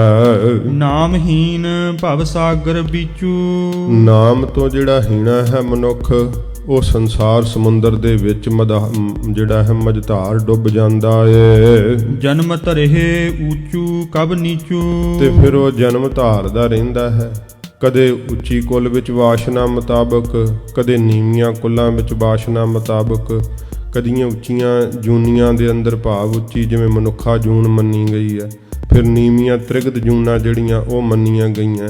ਇਵੇਂ ਨਾਮ ਤੋਂ ਹੀਣਾ ਮਨੁੱਖ ਜਨਮ ਤੇ ਜਨਮ ਲੈਂਦਾ ਰਹਿੰਦਾ, ਮੁਕਤ ਨਹੀਂ ਹੁੰਦਾ। ਨਾਮ ਬਿਨਾ ਤਿਗ ਰਾਜ ਸਮਾਜੂ, ਤੇ ਨਾਮ ਤੋਂ ਬਿਨਾ ਜੇ ਹੋਵੇ ਤੇ ਕੋਲ ਬਹੁਤ ਸਾਰਾ ਰਾਜ ਹੋਵੇ, ਬਹੁਤ ਸਾਰਾ ਇਸ ਪ੍ਰਕਾਰ ਜਿਹੜਾ ਵਰਤੋਂ ਵਿਹਾਰ ਦੇ ਪਦਾਰਥ ਹੋਣ, ਸਾਜੋ ਸਮਾਨ ਰਾਜਸੀ ਬਹੁਤ ਹੋਵੇ। ਨਾਮਹੀਨ ਜਗ ਜੀਵਨ ਲਾਜੂ, ਪਰ ਇਹੋ ਜਿਹਾ ਉਹ ਰਾਜ ਕਿਹੜੇ ਕੰਮ ਹੈ ਜੇ ਨਾਮ ਨਹੀਂ ਕੋਲ, ਨਾਮ ਦੀ ਪ੍ਰੀਤ ਨਹੀਂ ਹੈ। ਤੋ ਇਸ ਪ੍ਰਕਾਰ ਕਹਿੰਦੇ ਹਨ ਨਾਮ ਬਿਨਾ ਧਿਗ ਰਾਜ ਸਮਾਜੂ। ਧ੍ਰਿਗ ਹੈ ਉਸ ਰਾਜ ਦੇ ਸਮਾਜ ਨੂੰ ਜਿਹੜਾ ਨਾਮ ਤੋਂ ਹੀਣਾ ਹੈ ਰਾਜ, ਧ੍ਰਿਗ ਹੈ ਉਹਨਾਂ ਪਦਾਰਥਾਂ ਨੂੰ, ਸਾਰੇ ਸਾਜੋ ਸਮਾਨ ਨੂੰ ਜਿਹੜਾ ਭਾਈ ਨਾਮ ਤੋਂ ਸਖਣਾ ਹੈ। ਨਾਮਹੀਨ ਜਗ ਜੀਵਨ ਲਾਜੂ, ਜਗਤ ਦੇ ਅੰਦਰ ਭਾਈ ਸੰਤੋਖ ਸਿੰਘ ਜੀ ਕਹਿੰਦੇ ਹੈ ਕਿ ਉਹ ਜੀਵਨ ਲੱਜਾ ਦੇ ਸਹਿਤ ਹੈ ਜਿਹੜਾ ਨਾਮ ਤੋਂ ਸਖਣਾ ਏ। ਅਭੈ ਪਵਿੱਤ ਭੋਗੇ ਭਵ ਭੋਗੂ, ਜਿਹੜਾ ਨਿਡਰ ਹੋ ਕਰਕੇ ਸੰਸਾਰ ਦੇ ਅੰਦਰ ਬਹੁਤਾ ਜ਼ਿਆਦਾ ਭੋਗਾਂ ਨੂੰ ਭੋਗਦਾ ਹੈ ਤੇ ਨਿਸੰਗ ਹੋ ਕਰਕੇ ਕਰਮ ਕਰਦਾ ਏ। ਨਾਮ ਬਿਨਾ ਜਾਵੇ ਜਮ ਲੋਗੂ, ਪਰ ਵੇਖ ਲੋ ਨਾਮ ਤੋਂ ਸਖਣਾ ਉਹ ਜਿੰਨੇ ਮਰਜੀ ਇੱਥੇ ਭੋਗਾਂ ਨੂੰ ਭੋਗਦਾ, ਕਹਿੰਦਾ ਮੈਨੂੰ ਕੀ ਲੱਗਣ ਲੱਗਾ, ਨਿਸੰਗ ਭੋਗ ਲక్ష్ਮੀਓ। ਤੇ ਇਸ ਪ੍ਰਕਾਰ ਦੀ ਹਾਲਤ ਹੈ ਫਿਰ ਜਮ ਲੋਕ ਨੂੰ ਕਹਿੰਦੇ ਜਾਵੇਗਾ ਅੰਤ ਦੇ ਸਮੇਂ। ਸੁੰਦਰ ਮੰਦਰ ਅੰਗਨਾ ਸੇਜਾ, ਫਿਰ ਕਹਿੰਦੇ ਆ ਕਿ ਨਾਮ ਨੂੰ ਛੱਡ ਕਰਕੇ ਇਹ ਜੀਵ, ਇਹ ਮਨਾ ਜਿੱਥੇ ਤੇਰਾ ਚਿੱਤ ਲੱਗਾ ਰਹਿੰਦਾ ਹੈ, ਉਹ ਚਿੱਤ ਕਿੱਥੇ ਲੱਗਾ ਹੋਇਆ ਦੱਸਦੇ ਹਨ। ਸੁੰਦਰ ਮੰਦਰ ਅੰਗਨਾ ਸੇਜਾ, ਸੁੰਦਰ ਜਿਹੜੇ ਮੰਦਰ ਵਾ, ਸੋਹਣੇ ਸੋਹਣੇ ਘਰ ਬਣਾਏ ਹੋਏ ਆ। ਅੰਗਨਾ ਇਸਤਰੀ ਦੇ ਕਾਮ ਚੇਸ਼ਟਾ ਵਿੱਚ ਮਨ ਫਸਿਆ ਰਹਿੰਦਾ ਹੈ, ਤੇ ਸੇਜਾਂ ਸੋਹਣੀਆਂ ਸੋਹਣੀਆਂ ਜਿਹੜੀਆਂ ਉਹ ਵਿਛਾ ਕਰਕੇ ਆਰਾਮ ਕਰਨਾ ਜਿਹੜਾ ਹੈ, ਇਹਨਾਂ ਵਿੱਚ ਤੇਰਾ ਮਨ ਜਿਹੜਾ ਲੱਗਾ ਰਹਿੰਦਾ ਹੈ ਨਾਮ ਨੂੰ ਭੁਲਾ ਕਰਕੇ। ਅੰਤ ਸਮੇਂ ਜਮ ਗਹਿ ਕਰ ਲੈ ਜਾ, ਪਰ ਅੰਤ ਦੇ ਸਮੇਂ ਸਭ ਕੁਝ ਹੀ ਛੱਡ ਕਰਕੇ ਚੱਲਣਾ ਪੈਣਾ ਹੈ। ਤੋ ਸਾਰਾ ਕੁਝ ਜਦੋਂ ਇਹ ਛਿਨ ਮਾਤਰ ਸਮੇਂ ਵਿੱਚ ਹੀ ਛੁੱਟ ਜਾਣਾ, ਤੇ ਫਿਰ ਮਨਾ ਤੂੰ ਕਿਉਂ ਨਾਮ ਨੂੰ ਭੁਲਾ ਕਰਕੇ ਇਹਨਾਂ ਵਿੱਚ ਲੱਗਾ ਹੋਇਆ। ਜਮ ਜਿਹੜਾ ਹੈ ਅੰਤ ਦੇ ਸਮੇਂ ਛਿਨ ਮਾਤਰ ਸਮੇਂ 'ਚ ਹੀ ਪਕੜ ਕਰਕੇ ਲੈ ਜਾਵੇਗਾ। ਫਿਰ ਤੂੰ ਜਿਹੜੀ ਹੈ ਬਾਜੀ ਆਪਣੀ ਜ਼ਿੰਦਗੀ ਦੀ ਹਾਰ ਜਾਵੇਂਗਾ। ਉੱਚੇ ਮੰਦਰ ਸੁੰਦਰ ਨਾਰੀ, ਰਾਮ ਨਾਮ ਬਿਨ ਬਾਜੀ ਹਾਰੀ। ਇਸ ਤਰ੍ਹਾਂ ਤੂੰ ਬਾਜੀ ਜਿਹੜੀ ਆ ਆਪਣੀ ਜ਼ਿੰਦਗੀ ਦੀ ਫਿਰ ਹਾਰ ਜਾਵੇਂਗਾ ਨਾਮ ਤੋਂ ਬਿਨਾਂ। ਸੱਚੇ ਪਾਤਸ਼ਾਹ ਜੀ ਮਹਾਰਾਜ ਵੀ ਬਾਣੀ ਵਿੱਚ ਕਹਿੰਦੇ ਹੈ ਕਿ ਜਿਹੜਾ ਹੈ ਕਨਕ ਕਾਮਨੀ, ਜਿਹੜਾ ਕਨਕ ਸੋਨਾ ਜਿਹਦੇ ਨਾਲ ਹੇਤ ਵਧਾਇਆ ਹੋਇਆ ਬਹੁਤ ਜ਼ਿਆਦਾ, ਇਸਤਰੀ ਦੇ ਮੋਹ ਵਿੱਚ ਫਸਿਆ ਰਹਿਣਾ ਹੈ। ਛੋੜ ਖਿਨੈ ਮੈਂ ਜਾਵਤ ਹੈ, ਛਿਨ ਮਾਤਰ ਸਮੇਂ ਵਿੱਚ ਹੀ ਤੂੰ ਛੱਡ ਕਰਕੇ ਇਸ ਸੰਸਾਰ ਤੋਂ ਜਾਵੇਂਗਾ। ਤੋ ਇਸ ਪ੍ਰਕਾਰ ਕਵੀਰਾਜ ਕਹਿੰਦੇ ਹੈ ਕਿ ਅੰਤ ਦੇ ਸਮੇਂ ਫਿਰ ਨਾਮ ਤੋਂ ਬਿਨਾਂ ਜਮਾਂ ਦੀਆਂ ਚੋਟਾਂ ਖਾਣੀਆਂ ਪੈਂਦੀਆਂ ਹਨ। ਚਤੁਰੰਗਨ ਤੁਜਨੀ ਬਲ ਧਰਨੀ, ਫਿਰ ਚਤੁਰੰਗਣੀ ਸੈਨਾ ਦੇ ਉੱਤੇ ਮਾਣ ਕਰੇ ਵੀ ਮੈਂ ਰਾਜਾ ਹਾਂ ਤੇ ਬਹੁਤ ਜ਼ਿਆਦਾ ਬਲ ਧਾਰਨ ਵਾਲਾ ਹੋਵੇ। ਤੇਹ ਛਿਨ ਕਾਹੂ ਨਾ ਤੇ ਹੋਏ ਕਰਨੀ, ਫਿਰ ਉਸ ਸਮੇਂ ਜਦੋਂ ਅੰਤ ਦਾ ਸਮਾਂ ਆਇਆ, ਚਤੁਰੰਗਣੀ ਸੈਨਾ ਵੀ ਕੁਝ ਨਹੀਂ ਕਰ ਸਕੇਗੀ। ਬਹੁਤ ਜ਼ਿਆਦਾ ਤੂੰ ਬਲੀ ਆਪਣੇ ਆਪ ਨੂੰ ਸਮਝਦਾ ਹੈ, ਤੇਰਾ ਬਲ ਵੀ ਖੀਣ ਹੋ ਜਾਵੇਗਾ। ਉਸ ਸਮੇਂ ਕਾਲ ਤੋਂ ਤੂੰ ਬਚ ਨਹੀਂ ਸਕੇਗਾ। ਤੇਰੀ ਕੋਈ ਸੈਨਾ, ਤੇਰਾ ਕੋਈ ਸੈਨਾਪਤੀ ਤੈਨੂੰ ਬਚਾ ਨਹੀਂ ਸਕੇਗਾ। ਗਜ ਬਾਜੀ ਸਯੰਦਨ ਬਹੁ ਰੰਗੇ, ਫਿਰ ਬਹੁਤੇ ਜਿਹੜੇ ਗਜ ਹਾਥੀ ਹਨ, ਬਾਜੀ ਘੋੜੇ ਹਨ, ਤੇ ਇਸ ਪ੍ਰਕਾਰ ਰਥ ਹਨ। ਬਹੁਤ ਜ਼ਿਆਦੇ ਜਿਹੜੇ ਇਸ ਪ੍ਰਕਾਰ ਗੱਡੇ ਆਦਿਕ, ਹੋਤ ਕੋਸ਼ ਗਮਨੇ ਪਗ ਨੰਗੇ, ਤੇ ਬਹੁਤਾ ਭਾਵੇਂ ਕੋਸ਼ ਖਜ਼ਾਨਾ ਵੀ ਭਰਿਆ ਹੋਇਆ। ਕਹਿੰਦੇ ਨਾਮ ਤੋਂ ਬਿਨਾਂ ਭਾਵੇਂ ਤੂੰ ਰਾਜਾ ਹੈ, ਪਰ ਫਿਰ ਵੀ ਵੇਖ ਲੈ ਨੰਗੇ ਹੀ ਪੈਰੀਂ ਇੱਥੋਂ ਤੁਰਨਾ ਪੈਣਾ। ਨਾਮ ਹੀ ਅੰਤ ਨੂੰ ਨਾਲ ਚੱਲਦਾ ਹੈ। ਨਾਮ ਦਾ ਧਨ ਜੇ ਨਹੀਂ ਇਕੱਠਾ ਕੀਤਾ ਤਾਂ ਇਹ ਰਾਜ ਭਾਗ ਸਾਜ ਸਭ ਇੱਥੇ ਛੱਡ ਕੇ ਜਾਣਾ ਪੈਂਦਾ ਏ। ਸਿਵਕਾ ਡੋਰੇ ਤਜ ਕਰ ਨਾਨਾ, ਨਾਨਾ ਪ੍ਰਕਾਰ ਦੀਆਂ ਜਿਹੜੀਆਂ ਸਵਾਰੀਆਂ ਹਨ, ਉਸ ਸਮੇਂ ਪਾਲਕੀਆਂ ਹੁੰਦੀਆਂ ਸੀਗੀਆਂ ਤੇ ਡੋਲੇ ਹੁੰਦੇ ਸੀਗੇ। ਇਹ ਸਾਰੀਆਂ ਸਵਾਰੀਆਂ ਨਾਨਾ ਪ੍ਰਕਾਰ ਦੀਆਂ। ਨਾਮ ਬਿਨਾ ਜਮਪੁਰੀ ਪਿਆਨਾ, ਇਹ ਨਾਮ ਤੋਂ ਬਿਨਾ ਕੁਝ ਵੀ ਨਾਲ ਨਹੀਂ ਚੱਲਦਾ। ਫਿਰ ਜਦੋਂ ਨਾਮ ਨਾ ਕੋਲ ਹੋਇਆ ਤਾਂ ਜਮ ਦੀ ਪੁਰੀ ਨੂੰ ਪਿਆਨਾ ਕਰਨਾ ਪਵੇਗਾ, ਜਾਣਾ ਪਵੇਗਾ। ਨਾਮਹੀਨ ਆਸ ਸਵਾਸ ਸਹਿਤ ਹੈ, ਤੇ ਹੁਣ ਦੱਸਦੇ ਆ ਕਿ ਵੇਖੋ ਇਹ ਸਰੀਰ ਜਿਹੜਾ ਨਾਮ ਤੋਂ ਹੀਣਾ ਹੈ ਨਾ, ਨਾਮ ਤੋਂ ਰਹਿਤ ਹੈ। ਕਿੰਨਾ ਕਵੀ ਜੀ ਦਾ ਨਿਸ਼ਚਾ ਇਸ ਲਿਖਤ ਤੋਂ ਪ੍ਰਾਪਤ ਹੁੰਦਾ ਹੈ ਕਿ ਆਪ ਜੀ ਦਾ ਨਾਮ ਵਿੱਚ ਕਿੱਡਾ ਪਰਪੱਕ ਨਿਸ਼ਚਾ ਹੈ। ਕਹਿੰਦੇ ਜਿਹੜਾ ਸਰੀਰ ਨਾਮ ਤੋਂ ਬਿਨਾਂ ਹੈ ਤੇ ਉਹ ਸਵਾਸ ਜਿਹੜੇ ਲੈਂਦਾ ਉਹ ਕੈਸੇ ਹਨ। ਜਿਹ ਬਿਦ ਭਸਰਾ ਫੂਕ ਬਹਿਤ ਹੈ, ਕਹਿੰਦੇ ਜਿਵੇਂ ਉਹ ਭੁਸਰਾ ਹੁੰਦਾ ਨਾ, ਉਹ ਲੋਹਾਰ ਜਿਹਦੇ ਨਾਲ ਜਿਹੜਾ ਲੱਕੜ ਦਾ ਹੁੰਦਾ ਹੈ, ਉਹਦੇ ਵਿੱਚ ਚਮੜਾ ਲੱਗਾ ਹੁੰਦਾ ਹੈ, ਤੇ ਜਦੋਂ ਉਹਨੂੰ ਦੱਬੀਏ ਤੇ ਉਹਦੇ ਵਿੱਚੋਂ ਹਵਾ ਬਾਹਰ ਨੂੰ ਨਿਕਲਦੀ ਹੈ, ਤੇ ਜਦੋਂ ਉਸ ਨੂੰ ਜਿਹੜਾ ਹੈ ਦੋਹਾਂ ਪਾਸਿਆਂ ਤੋਂ ਪਿਛਾਂਹ ਨੂੰ ਹਟਾਈਏ ਤੇ ਹਵਾ ਵਿੱਚ ਭਰਦੀ ਹੈ। ਇਸ ਪ੍ਰਕਾਰ ਉਹਨੂੰ ਅੱਗ ਬਾਲਣ ਲਈ ਜਿਹੜਾ ਹੈ ਵਰਤਦੇ ਹੈ। ਇਸ ਪ੍ਰਕਾਰ ਕਹਿੰਦੇ ਨਾਮ ਤੋਂ ਬਿਨਾਂ ਜਿਹੜੇ ਸਵਾਸ ਚੱਲਦੇ ਆ ਨਾ, ਇਹ ਵਿਸ਼ਿਆਂ ਵਿਕਾਰਾਂ ਦੀ ਅੱਗ ਹੀ ਬਾਲਦੇ ਆ ਅੰਦਰ। ਬਹੁਤ ਜ਼ਿਆਦਾ ਜੀਵ ਜਿਹੜੇ ਆ ਫਿਰ ਭਸਮ ਹੋ ਜਾਂਦੇ ਆ। ਸੋ ਇਸ ਪ੍ਰਕਾਰ ਕਹਿੰਦੇ ਹਨ ਕਵੀਰਾਜ ਜੀ ਕਿ ਜਿਹੜੇ ਸਰੀਰ ਨਾਮ ਤੋਂ ਸਖਣੇ ਆ, ਵਾਹਿਗੁਰੂ ਮੰਤਰ ਨਹੀਂ ਜਪਦੇ, ਸਵਾਸ ਤਾਂ ਆਉਂਦੇ ਆ ਉਹਨਾਂ ਨੂੰ, ਕਹਿੰਦੇ ਉਹ ਭੁਸਰੇ ਦੀ ਤਰ੍ਹਾਂ ਹੀ ਹਨ। ਭਸਰਾ ਵੀ ਕਹਿ ਦਿੰਦੇ। ਇਸ ਪ੍ਰਕਾਰ ਕਹਿੰਦੇ ਉਹਦੇ ਵਿੱਚ ਵੀ ਹਵਾ ਆਉਂਦੀ ਤੇ ਜਾਂਦੀ ਹੈ ਨਾ, ਇਹੋ ਜਿਹਾ ਸਰੀਰ ਉਹਨਾਂ ਦਾ ਫੋਕਾ ਹੀ ਹੈ। ਨਾਮ ਜਪਤ ਸੇ ਵੱਡੇ ਵਡੇਰੇ, ਜਿਹੜੇ ਨਾਮ ਜਪਦੇ ਉਹਨਾਂ ਦੀ ਮਹਿਮਾ ਕਹਿੰਦੇ ਵੱਡਿਆਂ ਤੋਂ ਵੀ ਵੱਡੇ ਹਨ। ਤਿਨ ਜਮਦੂਤ ਨਾ ਆਵਤ ਨੇਰੇ, ਜਮਦੂਤ ਜਿਹੜੇ ਆ ਮੌਤ ਵੀ ਉਹਨਾਂ ਦੇ ਨੇੜੇ ਨਹੀਂ ਆਉਂਦੀ, ਆਪਣੀ ਇੱਛਾ ਮੁਤਾਬਕ ਹੀ ਸਰੀਰ ਨੂੰ ਤਿਆਗਦੇ ਆ। ਗੁਰ ਕਹਿ ਸੰਸਾ ਨਹਿ ਕਰੋ, ਗੁਰੂ ਸਾਹਿਬ ਜੀ ਨੇ ਕਿਹਾ ਹੈ। ਕਵੀਰਾਜ ਕਹਿੰਦੇ ਭਾਈ ਹੁਣ ਦੱਸਦੇ ਆ ਆਪਣੀ ਕਵਿਤਾ ਵਿੱਚ ਲਿਖ ਕੇ ਕਿ ਇਹ ਗੁਰੂ ਸਾਹਿਬ ਦੇ ਕਹੇ ਹੋਏ ਵਾਕ ਨੇ ਕਿ ਨਾਮ ਦੇ ਉੱਤੇ ਸੰਸਾ ਨਾ ਮਨ ਵਿੱਚ ਕਰੋ, ਕਿ ਨਾਮ ਦੇ ਜਪਣ ਨਾਲ ਉਧਾਰ ਨਹੀਂ ਹੋਵੇਗਾ। ਗੁਰੂ ਸਾਹਿਬ ਕਹਿੰਦੇ ਆ ਸ਼ੰਕਾ ਨਾ ਕਰੋ ਭਾਈ, ਨਾਮ ਜਪਦਿਆਂ ਮੁਕਤ ਹੋ ਜਾਓਗੇ। ਸ਼ੁੱਧਾ ਨਗਨ ਕੋ ਕੋਏ, ਕਹਿੰਦੇ ਭਾਈ ਸ਼ੁਦਾ ਭੁੱਖ ਜਰਨੀ ਪਵੇ, ਨੰਗੇ ਰਹਿਣਾ ਪਵੇ ਤਾਂ ਕੋਈ ਕਿਸੇ ਪ੍ਰਕਾਰ ਸ਼ੰਕਾ ਨਾ ਕਰੋ ਕਿ ਇੰਨੀ ਬਿਪਤਾ ਆ ਗਈ ਕਿ ਭੁੱਖੇ ਸਮਾਂ ਕੱਟਣਾ ਪੈ ਜਾਵੇ, ਇੰਨੀ ਬਿਪਤਾ ਆ ਜੇ ਕਿ ਨੰਗੇ ਰਹਿਣਾ ਪੈ ਜਾਵੇ, ਕੋਈ ਵਸਤਰ ਨਾ ਓੜਨ ਨੂੰ ਮਿਲੇ। ਇੱਕ ਸੰਸਾ ਮਨ ਰਾਖੀਏ, ਪਰ ਇੱਕ ਸ਼ੰਕਾ ਜਿਹੜਾ ਮਨ ਵਿੱਚ ਕਹਿੰਦੇ ਰੱਖਣਾ ਕਰੋ, ਬਿਸਰੇ ਨਹਿ ਪ੍ਰਭ ਸੋਏ, ਕਿ ਇੱਕ ਡਰ ਮਨ ਵਿੱਚ ਰੱਖੋ ਕਿ ਪ੍ਰਭੂ ਨਾ ਵਿਸਰ ਜਾਵੇ, ਵਾਹਿਗੁਰੂ ਨਾਮ ਨਾ ਵਿਸਰੇ। ਇਸ ਗੱਲ ਤੋਂ ਨਾ ਡਰੋ ਕਿ ਮੈਨੂੰ ਖਾਣ ਨੂੰ ਕਿੱਥੋਂ ਮਿਲੇਗਾ, ਪਹਿਰਨ ਨੂੰ ਕਿੱਥੇ ਮਿਲੇਗਾ, ਇਹ ਗੱਲ ਦੀ ਸ਼ੰਕਾ ਨਾ ਕਰੋ, ਕਿਉਂਕਿ ਕਹਿੰਦੇ ਤਾਂ ਵਾਹਿਗੁਰੂ ਦੀ ਜ਼ਿੰਮੇਵਾਰੀ ਹੈ, ਪਰਮੇਸ਼ਰ ਨੇ ਦੇਣਾ ਹੈ। ਤੋ ਕਿੱਡਾ ਵੱਡਾ ਕਵੀਰਾਜ ਜੀ ਦਾ ਨਿਸ਼ਚਾ ਅਟਲ ਹੈ ਵਾਹਿਗੁਰੂ ਜੀ ਦੇ ਉੱਪਰ। ਇਸ ਪ੍ਰਕਾਰ ਕਵੀਰਾਜ ਜੀ ਨੇ ਇਹ ਆਪਣੀ ਲਿਖਤ ਦੇ ਅੰਦਰ ਜਿਹੜਾ ਹੈ ਉਹ ਨਿਸ਼ਚਾ ਦਰਸਾਇਆ ਹੈ। ਕਰਹੁ ਭਗਤ ਸਤਨਾਮ ਜਪੀਜੈ। ਕਹਿੰਦੇ ਭਗਤੀ ਕਰੋ, ਸੱਚੇ ਨਾਮ ਨੂੰ ਭਾਈ ਜਪਣਾ ਕਰੋ, ਗੁਰ ਸੇਵਾ ਕੇ ਤਤਪਰ ਥੀਜੈ। ਤੇ ਗੁਰੂ ਸਾਹਿਬ ਜੀ ਦੀ ਸੇਵਾ ਦੇ ਵਿੱਚ ਤਤਪਰ ਹੋਣਾ ਕਰੋ। ਸਦਾ ਹੀ ਜੇ ਗੁਰੂ ਸਾਹਿਬ ਜੀ ਦੀ ਸੇਵਾ ਮਿਲੇ ਤਾਂ ਮਹਾ ਮਹਾਤਮ ਸਿਮਰੇ ਨਾਮ। ਵੱਡਾ ਮਹਾ ਮਹਾਤਮ ਕੋਈ ਗਿਣਿਆ ਹੀ ਨਹੀਂ ਜਾ ਸਕਦਾ। ਕਹਿੰਦੇ ਜੇ ਨਾਮ ਨੂੰ ਸਿਮਰੇ ਕੋਈ, ਮਨ ਕੋ ਕੀਜਹਿ ਤਹ ਬਿਸਰਾਮ। ਆਪਣੇ ਮਨ ਦਾ ਉੱਥੇ ਵਿਸ਼ਰਾਮ ਭਾਵ ਟਿਕਾਣਾ ਕਰ ਲਵੋ, ਜਿੱਥੇ ਵਾਹਿਗੁਰੂ ਜੀ ਦੇ ਨਾਮ ਨਾਲ ਸ਼ਾਂਤੀ ਪ੍ਰਾਪਤ ਹੋ ਜਾਵੇ। ਭਾਵ ਆਪਣੇ ਮਨ ਦਾ ਵਿਸ਼ਰਾਮ ਵਾਹਿਗੁਰੂ ਦੇ ਨਾਮ ਵਿੱਚ ਬਣਾ ਲਵੋ, ਨਾਮ ਵਿੱਚ ਆਪਣੇ ਮਨ ਨੂੰ ਟਿਕਾ ਲਵੋ। ਸਵਾਰਥ ਕਿਦੋਂ ਅਕਾਰਥ ਬ੍ਰਿੰਦ। ਕਹਿੰਦੇ ਜਾਂ ਤਾਂ ਸਵਾਰਥ ਨਾਲ ਕੋਈ ਜਪਦਾ ਹੈ ਜਾਂ ਕੋਈ ਅਕਾਰਥ ਉਵੇਂ ਹੀ ਜਪਦਾ ਹੈ, ਕਿਉਂਕਿ ਕਈ ਪਦਾਰਥ ਦੀ ਇੱਛਾ ਲੈ ਕਰਕੇ ਜਪਦੇ ਹੈ, ਕੋਈ ਇੱਛਾ ਰਹਿਤ ਹੋ ਕਰਕੇ ਜਪਦੇ ਹੈ। ਕਵੀਰਾਜ ਕਹਿੰਦੇ ਭਾਈ ਬ੍ਰਿੰਦ ਬਹੁਤੇ ਜਿਹੜੇ ਆ, ਚਾਹੇ ਕੋਈ ਇੱਛਾ ਲੈ ਕੇ ਜਪਦਾ, ਚਾਹੇ ਕੋਈ ਨਿਰਿਛਤ ਹੋ ਕੇ ਜਪਦਾ ਏ। ਫੁਰਹਿ ਸਦਾ ਮਨ ਥਿਰ ਨ ਰਹਿੰਦ। ਤੇ ਸਦਾ ਮਨ ਵਿੱਚ ਫੁਰਨੇ ਫੁਰਦੇ ਰਹਿੰਦੇ ਐ, ਤੇ ਮਨ ਜਿਨ੍ਹਾਂ ਦਾ ਸਥਿਰ ਨਹੀਂ ਰਹਿੰਦਾ ਹੈ। ਸਨੇ ਸਨੇ ਤਿਸ ਕੋ ਅਟਕਾਏ। ਹੌਲੀ ਹੌਲੀ ਕਹਿੰਦੇ ਨੇ ਵਾਹਿਗੁਰੂ ਵਾਹਿਗੁਰੂ ਜਪਦਿਆਂ ਆਪਣੇ ਮਨ ਨੂੰ ਅਟਕਾਵੇ, ਭਾਵ ਰੋਕੇ ਫੁਰਨਿਆਂ ਵਿੱਚੋਂ, ਫੁਰਨਿਆਂ ਤੋਂ ਰੋਕ ਕਰਕੇ ਵਾਹਿਗੁਰੂ ਮੰਤਰ ਵਿੱਚ ਲਾਉਣਾ ਕਰੇ। ਕਰਹੁ ਟਿਕਾਵਨ ਕੇਰ ਉਪਾਏ। ਤੇ ਆਪਣੇ ਮਨ ਨੂੰ ਟਿਕਾਉਣ ਦੇ ਉਪਾਅ ਜਿਹੜੇ ਆ ਉਹ ਲੱਭਣਾ ਕਰੇ। ਮਨ ਭੱਜਣ ਦੇ ਰਾਹ ਤਾਂ ਆਪੇ ਹੀ ਲੱਭ ਲੈਂਦਾ ਹੈ, ਪਰ ਮਨ ਨੂੰ ਟਿਕਾਉਣ ਦੇ ਰਾਹ ਜਿਹੜੇ ਆ ਗੁਰੂ ਜੀ ਦੀ ਸਿੱਖਿਆ ਵਿੱਚੋਂ ਲੱਭਣਾ ਕਰੇ। ਕਵੀਰਾਜ ਜੀ ਦੀ ਇਹ ਲਿਖਤ ਦੱਸਦੀ ਹੈ ਕਿ ਆਪ ਕਿੱਡੇ ਨਾਮ ਅਭਿਆਸੀ ਹਨ।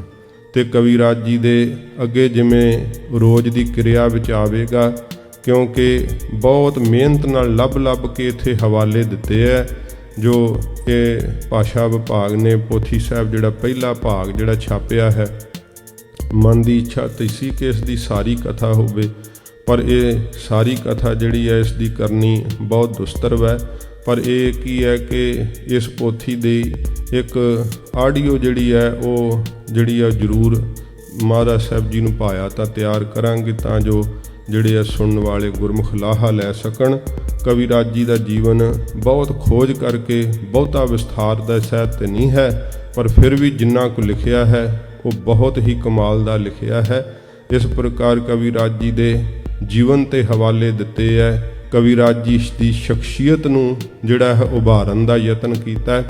ਐਸੇ ਮਹਾਂਪੁਰਖ ਦੀ ਬਾਬਤ ਲਿਖਣਾ ਓਨਾ ਹੀ ਕਠਿਨ ਹੁੰਦਾ ਹੈ ਜਿੰਨਾ ਕਿ ਪਰਮੇਸ਼ਰ ਦੇ ਬਾਰੇ ਦੱਸਣਾ ਕਠਿਨ ਹੁੰਦਾ ਹੈ, ਕਿਉਂਕਿ ਹਰੀ ਦੇ ਸੇਵਕ ਹਰੀ ਵਰਗੇ ਹੀ ਬਣ ਜਾਂਦੇ ਹੈ। ਇਸ ਕਰਕੇ ਉਹਨਾਂ ਦੀ ਸ਼ਖਸੀਅਤ ਬਾਰੇ ਕਹਿਣਾ ਵੀ ਕੋਈ ਸੌਖਾ ਨਹੀਂ ਹੁੰਦਾ।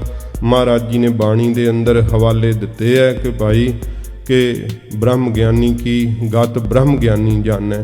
ਜਿਵੇਂ ਸੱਚੇ ਪਾਤਸ਼ਾਹ ਜੀ ਮਹਾਰਾਜ ਨੇ ਕਿਹਾ ਕਿ ਸਾਧ ਕੀ ਮਹਿਮਾ ਬੇਦ ਨਾ ਜਾਣੈ, ਜੇਤਾ ਸੁਣੇ ਤੇਤਾ ਬਖਿਆਨੈ। ਇਉਂ ਸਾਧੂ ਹਨ ਕਵੀਰਾਜ ਕਵੀ ਭਾਈ ਸੰਤੋਖ ਸਿੰਘ ਜੀ, ਤੇ ਉਹਨਾਂ ਦੇ ਜੀਵਨ ਦੇ ਵਿੱਚ ਜੋ ਕੁਝ ਵਰਤਾਰੇ ਵਰਤੇ ਹੈ ਤੋ ਸਾਰਾ ਜੀਵਨ ਜਿਹੜਾ ਉਹ ਤਾਂ ਬਹੁਤ ਵਡਮੁੱਲਾ ਹੈ, ਪਰ ਫਿਰ ਵੀ ਬਹੁਤ ਇੱਥੇ ਚੁਣ ਕੇ ਸੋਹਣੀਆਂ ਗੱਲਾਂ ਕਵੀਰਾਜ ਜੀ ਦੇ ਜੀਵਨ ਦੇ ਵਿੱਚ ਜੋ ਵਰਤੀਆਂ ਹਨ ਦੱਸੀਆਂ ਹਨ। ਕਵੀਰਾਜ ਦੱਸਦੇ ਹੈ ਕਿ ਭਾਈ ਨਾਮ ਦੇ ਉੱਪਰ ਨਿਸ਼ਚਾ ਜਿਹੜਾ ਨਾ ਉਹ ਟਿਕਾਓ ਆਪਣਾ, ਫਿਰ ਪੜੋ। ਕਰਹੁ ਟਿਕਾਵਨ ਕੇਰ ਉਪਾਏ। ਕਹਿੰਦੇ ਮਨ ਨੂੰ ਟਿਕਾਉਣ ਦੇ ਉਪਾਅ ਜਿਹੜੇ ਆ ਉਹ ਕਰਨਾ ਕਰੋ। ਜਿਮ ਜਿਮ ਥਿਰਤਾ ਗਹਿ ਸੁਭਾਊ। ਜਿਵੇਂ ਸੁਤੇ ਸਿਰ ਦੀ ਹੌਲੀ ਹੌਲੀ ਜਿਹੜਾ ਨਾ ਮਨ ਫਿਰ ਸਥਿਰ ਹੋਣ ਲੱਗ ਜਾਂਦਾ ਹੈ, ਵਾਹਿਗੁਰੂ ਮੰਤਰ ਨਾਲ ਟਿਕਣ ਲੱਗ ਜਾਂਦਾ ਹੈ। ਗੁਰ ਮੰਤਰ ਵਿੱਚ ਐਸੀ ਸ਼ਕਤੀ ਹੈ ਕਿ ਭਟਕੇ ਹੋਏ ਮਨ ਨੂੰ ਆਪਣੇ ਵੱਲ ਖਿੱਚ ਲੈਂਦਾ। ਜਿਵੇਂ ਚੁਬਕ ਖਿੱਚ ਲੈਂਦੀ ਹੈ ਨਾ ਲੋਹੇ ਨੂੰ, ਇਵੇਂ ਮਹਾਰਾਜ ਜੀ ਦਾ ਨਾਮ ਜਿਹੜਾ ਫਿਰ ਮਨ ਨੂੰ ਪ੍ਰਭਾਵਿਤ ਕਰਕੇ ਆਪਣੇ ਵੱਲ ਕਰ ਲੈਂਦਾ, ਖਿੱਚ ਲੈਂਦਾ। ਮਨ ਜਿਹੜਾ ਫਿਰ ਟਿਕ ਜਾਂਦਾ। ਕਵੀਰਾਜ ਕਹਿੰਦੇ ਹੋ ਭਾਈ ਨਾਮ ਦੇ ਜਪਣ ਵਿੱਚ ਮਿਹਨਤ ਕਰੇ ਤੇ ਫਿਰ ਮਨ ਨੂੰ ਟਿਕਾਉਣਾ ਕਰੇ। ਤਿਮ ਤਿਮ ਨਿਪੁੰਨ ਕਰਹਿ ਬਿਰਧਾਊ। ਤੇ ਤਿਵੇਂ ਫਿਰ ਛੱਡ ਨਾ ਦੇਵੇ, ਨਿਪੁੰਨ ਹੋਣਾ ਕਰੇ ਉਸ ਕਾਰਜ ਦੇ ਅੰਦਰ, ਤੇ ਫਿਰ ਹੌਲੀ ਹੌਲੀ ਵੱਧਦਾ ਜਾਵੇਗਾ ਇਹ ਰਸ, ਇਹ ਆਨੰਦ।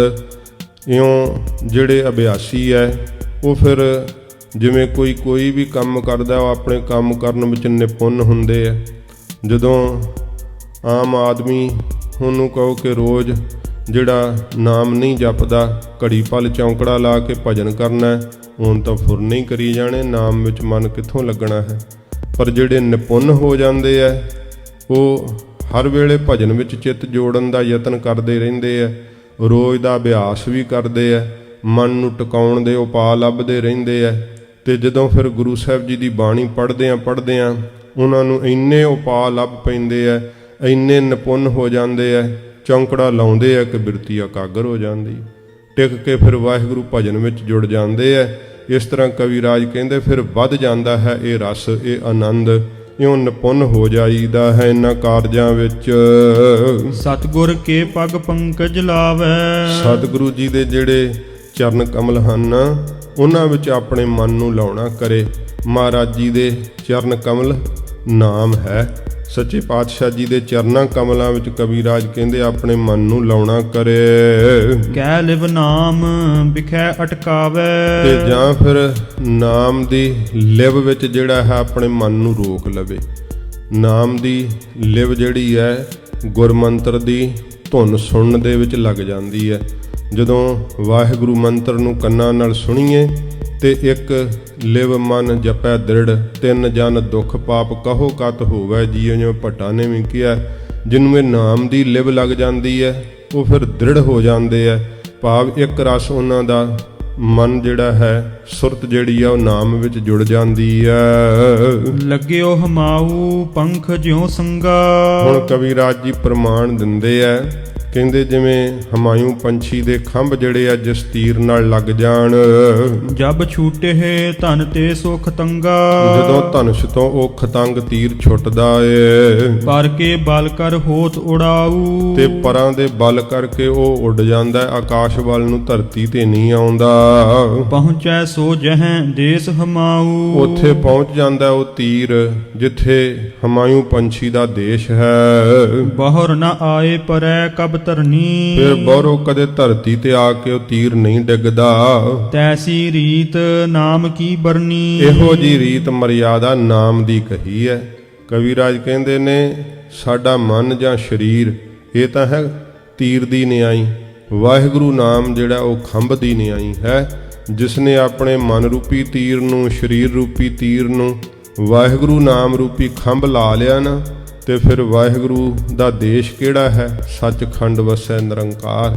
ਫਿਰ ਵਾਹਿਗੁਰੂ ਨਾਮ ਜਿਹੜਾ ਹੈ ਸਾਡੇ ਮਨ ਰੂਪੀ ਤੀਰ ਨੂੰ, ਸਰੀਰ ਭਾਵੇਂ ਪੰਜ ਭੂਤ ਕੇਥੇ ਹੀ ਰਹਿ ਜਾਂਦਾ ਹੈ, ਅਗਨ ਭੇਟ ਜਦੋਂ ਹੋ ਜਾਂਦਾ ਹੈ, ਇਸ ਪ੍ਰਕਾਰ ਸੂਖਸ਼ਮ ਸਰੀਰ ਜਿਹੜਾ ਉਹ ਵੀ ਲੈ ਹੋ ਜਾਂਦਾ ਹੈ, ਕਾਰਨ ਸਰੀਰ ਵੀ ਲੈ ਹੋ ਜਾਂਦਾ ਹੈ, ਵਾਹਿਗੁਰੂ ਦਾ ਸਰੂਪ ਹੀ ਹੋ ਜਾਂਦੇ ਆ ਉਹ, ਤੇ ਪਰਮੇਸ਼ਰ ਦੇ ਸਰੂਪ ਵਿੱਚ ਅਭੇਦ ਹੋ ਜਾਂਦੇ ਆ। ਨਾਮ ਜਿਹੜਾ ਉਹ ਨਾਮੀ ਵਿੱਚ ਅਭੇਦ ਹੈ, ਨਾਮ ਵਾਹਿਗੁਰੂ ਵਿੱਚ ਅਭੇਦ ਕਰ ਦਿੰਦਾ ਏ। ਇੱਕ ਚਿਤ ਸਿਮਰਹਿ ਜੇ ਦਿਨ ਰਾਤੀ। ਜਿਹੜੇ ਇੱਕ ਚਿੱਤ ਹੋ ਕਰਕੇ ਸਿਮਰਨ ਕਰਦੇ ਆ ਦਿਨ ਅਤੇ ਰਾਤ, ਵਾਹਿਗੁਰੂ ਵਾਹਿਗੁਰੂ ਜਪਦੇ ਆ ਪਿਆਰ ਨਾਲ। ਛੁਟੈ ਦੇਹ ਤੇ ਹੋਏ ਸੰਗਾਤੀ। ਤੇ ਉਹ ਫਿਰ ਦੇਹ ਤੋਂ ਛੁੱਟ ਜਾਂਦੇ ਆ, ਭਾਵ ਦੇਹ ਅਧਿਆਸ ਉਹਨਾਂ ਦਾ ਖਤਮ ਹੋ ਜਾਂਦਾ ਹੈ। ਇਹ ਜੀਵਨ ਮੁਕਤੀ ਦਾ ਇਸ਼ਾਰਾ ਕਵਿਰਾਜ ਜੀ ਕਰ ਰਹੇ ਆ ਕਿ ਦੇਹ ਦੇ ਹੁੰਦਿਆਂ ਹੋਇਆਂ ਹੀ ਉਹ ਦੇਹ ਦੇ ਬੰਧਨਾਂ ਤੋਂ ਛੁੱਟ ਜਾਂਦੇ ਆ।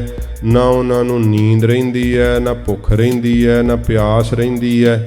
ਕਾਮ ਕ੍ਰੋਧ ਲੋਭ ਮੋਹ ਹੰਕਾਰ ਵੀ ਦੇਹ ਦੇ ਹੀ ਧਰਮ ਹਨ ਨਾ, ਫਿਰ ਆ ਕੇ ਦੇਹ ਤੇ ਪ੍ਰਗਟ ਹੁੰਦੇ ਆ, ਭਾਵੇਂ ਮਨ ਕਰਕੇ ਵਿਆਪਦੇ ਆ। ਇਹ ਸਾਰੇ ਹੀ ਇਸ ਪ੍ਰਕਾਰ ਇਹਨਾਂ ਤੋਂ ਛੁੱਟ ਜਾਈਦਾ, ਕਿਉਂਕਿ ਉਹ ਫਿਰ ਦੇਹ ਦੇ ਸੰਗੀ ਨਹੀਂ ਰਹਿੰਦੇ। ਵਾਹਿਗੁਰੂ ਜਾਗਦੀ ਜੋਤ ਪਰਮੇਸ਼ਰ ਦੇ ਵਿੱਚ ਅਭੇਦ ਹੋ ਜਾਂਦੇ ਆ। ਜਹ ਨਾਮੀ ਕੋ ਦੇਸ ਸੁਹਾਵਨ। ਜਿੱਥੇ ਨਾਮੀ ਦਾ ਸੋਹਣਾ ਦੇਸ਼ ਸੁਹਾ ਰਿਹਾ, ਸ਼ੋਭ ਰਿਹਾ ਏ, ਤਹਾਂ ਕਰੈ ਬਿਨ ਬਿਲਮ ਪੁਚਾਵਨ। ਬਿਨਾਂ ਦੇਰੀ ਤੋਂ ਨਾਮ ਉੱਥੇ ਪਹੁੰਚਾ ਦਿੰਦਾ ਏ। ਬਚੁਰ ਨਾ ਜਗ ਮਹਿ ਪਾਵੈ ਦੇਹੀ, ਬਹੁਰ ਨਾ ਜਗ ਮਹਿ ਪਾਵੈ ਦੇਹੀ। ਬਹੁਰੋਂ ਫਿਰ ਜਗਤ ਦੇ ਅੰਦਰ ਉਹ ਦੇਹ ਨਹੀਂ ਪਾਉਂਦੇ ਜਿਹੜੇ ਵਾਹਿਗੁਰੂ ਮੰਤਰ ਦੇ ਅਭਿਆਸੀ ਹੁੰਦੇ ਆ। ਸਤ ਨਾਮ ਕੇ ਭੇਜ ਸਨੇਹੀ। ਤੇ ਸਤ ਨਾਮ ਦੇ ਭੇ ਦੁਬਾਰਾ ਪੜੋ। ਸਤ ਨਾਮ ਕੇ ਭੇਜ ਸਨੇਹੀ। ਭੇ ਵੱਖਰਾ ਜੋ ਵੱਖਰਾ। ਹਾਂਜੀ। ਸਤਨਾਮ ਕੇ ਭੇਜੋ ਸਨੇਹੀ। ਸਤਨਾਮ ਦੇ ਸੱਚੇ ਨਾਮ ਵਾਹਿਗੁਰੂ ਮੰਤਰ ਦੇ ਜੋ ਹੋਏ ਹਨ ਪ੍ਰੇਮੀ। ਸਤਨਾਮ ਕੋ ਸਿਮਰਨ ਕਰਨੋ ਸੱਚੇ ਨਾਮ ਦਾ ਜੋ ਸਿਮਰਨ ਕਰਨਾ ਹੈ। ਇਹੀ ਜੋਗ ਇਕ ਲਿਵ ਕੋ ਬਰਨੋ। ਇਹੀ ਜੋਗ ਸਾਰਿਆਂ ਜਾਨੋਂ ਨੇ ਕਰ ਲਿਆ, ਉਹ ਜੁੜ ਗਿਆ। ਇੱਕ ਲਿਵ ਜਿਹੜੀ ਹੈ ਵਾਹਿਗੁਰੂ ਨਾਮ ਵਿੱਚ ਜਿਸ ਦੀ ਲੱਗ ਗਈ। ਕਵਿਰਾਜ ਕਹਿੰਦੇ ਭਾਈ ਗੁਰੂ ਸਾਹਿਬ ਜੀ ਨੇ ਦੱਸਣਾ ਕੀਤਾ ਏ। ਮੁਖ ਤੇ ਕੈ ਮਨ ਤੇ ਸਦਾ ਲਿਵ ਨਾਮ ਲਗਾਵੇ। ਚਾਹੇ ਮੁਖ ਤੋਂ ਤੇ ਪਹਿਲਾਂ ਮੁਖ ਤੋਂ ਹੀ ਲਾਉਣੀ ਪੈਂਦੀ ਹੈ। ਮੁਖ ਤੋਂ ਨਾਮ ਦੀ ਲਿਵ ਲਾਉਣੀ, ਭਾਵ ਵਾਹਿਗੁਰੂ ਵਾਹਿਗੁਰੂ ਮੁਖ ਨਾਲ ਜਪਣਾ। ਇਉਂ ਕਵਿਰਾਜ ਕਹਿੰਦੇ ਆ, ਫਿਰ ਪੜੋ। ਮੁਖ ਤੇ ਕੈ ਮਨ ਤੇ ਸਦਾ ਲਿਵ ਨਾਮ ਲਗਾਵੇ। ਮੁਖ ਤੋਂ ਜਾਂ ਕਹਿੰਦੇ ਆ, ਕੈ ਦਾ ਅਰਥ ਹੈ ਜਾਂ ਮਨ ਤੋਂ ਸਦਾ ਸੱਚੇ ਨਾਮ ਵਿੱਚ ਲਿਵ ਲਾਉਣਾ ਕਰੇ। ਭਾਵ ਕਿ ਪਹਿਲੋਂ ਜੇ ਮਨ ਨਹੀਂ ਟਿਕਦਾ ਤੇ ਫਿਰ ਕਹਿੰਦੇ ਆ ਹੁਣ ਮੇਰਾ ਮਨ ਤਾਂ ਟਿਕਦਾ ਨਹੀਂ, ਮੈਂ ਕਾਹਨੂੰ ਜਪਾਂ। ਕਵਿਰਾਜ ਕਹਿੰਦੇ ਜੇ ਮਨ ਨਹੀਂ ਟਿਕਦਾ ਤਾਂ ਮੁਖ ਤੋਂ ਲਿਵ ਲਾਓ, ਭਾਵ ਮੁਖ ਤੋਂ ਜਪਣ ਲੱਗ ਜਾਓ। ਤੇ ਮੁਖ ਤੋਂ ਜਪੀਏ ਨਾ ਤੇ ਮਨ ਆਪੇ ਹੀ ਫਿਰ ਘੇਰੇ 'ਚ ਆ ਜਾਂਦਾ, ਵਸ ਵਿੱਚ ਆ ਜਾਂਦਾ, ਫਿਰ ਮਨ ਵੀ ਜਪਣ ਲੱਗ ਜਾਂਦਾ। ਕਵਿਰਾਜ ਕਹਿੰਦੇ ਜਾਂ ਮੁਖ ਤੋਂ ਜਪੋ, ਚਾਹੇ ਮਨ ਕਰਕੇ ਲਿਵ ਲਾਉਣਾ ਕਰੋ। ਹੱਥਨ ਤੇ ਕਰ ਟਹਿਲ ਕੋ ਤੇ ਹੱਥਾਂ ਦੇ ਨਾਲ ਟਹਿਲ ਸੇਵਾ ਜਿਹੜੀ ਹੈ ਇਹ ਕਰਨਾ ਕਰੋ। ਪਰਉਪਕਾਰ ਕਰੋ, ਗੁਰਸਿੱਖਾਂ ਦੀ ਸੇਵਾ ਕਰੋ ਭਾਵਨਾ ਨਾਲ। ਸਿੱਖ ਸੰਤ ਰਜਾਵੇ ਤੇ ਸਿੱਖ ਸੰਤ ਜਿਹੜੇ ਆ ਮਹਾਂਪੁਰਸ਼, ਉਹਨਾਂ ਦੀ ਖੁਸ਼ੀ ਜਿਹੜੀ ਹੈ ਇਸ ਪ੍ਰਕਾਰ ਲੈਣਾ ਕਰੋ। ਇਹ ਕਵਿਰਾਜ ਜੀ ਨੇ ਆਪਣਾ ਜਿਹੜਾ ਹੈ ਉਹਨਾਂ ਦਾ ਨਿਸ਼ਚਾ ਸਿੱਧ ਹੁੰਦਾ ਹੈ ਕਿ ਕਵਿਰਾਜ ਕਿਸੇ ਦੇਵੀ ਦੇ ਉਪਾਸ਼ਕ ਨਹੀਂ, ਕਿਸੇ ਦੇਵਤੇ ਦੇ ਉਪਾਸ਼ਕ ਨਹੀਂ ਹਨ।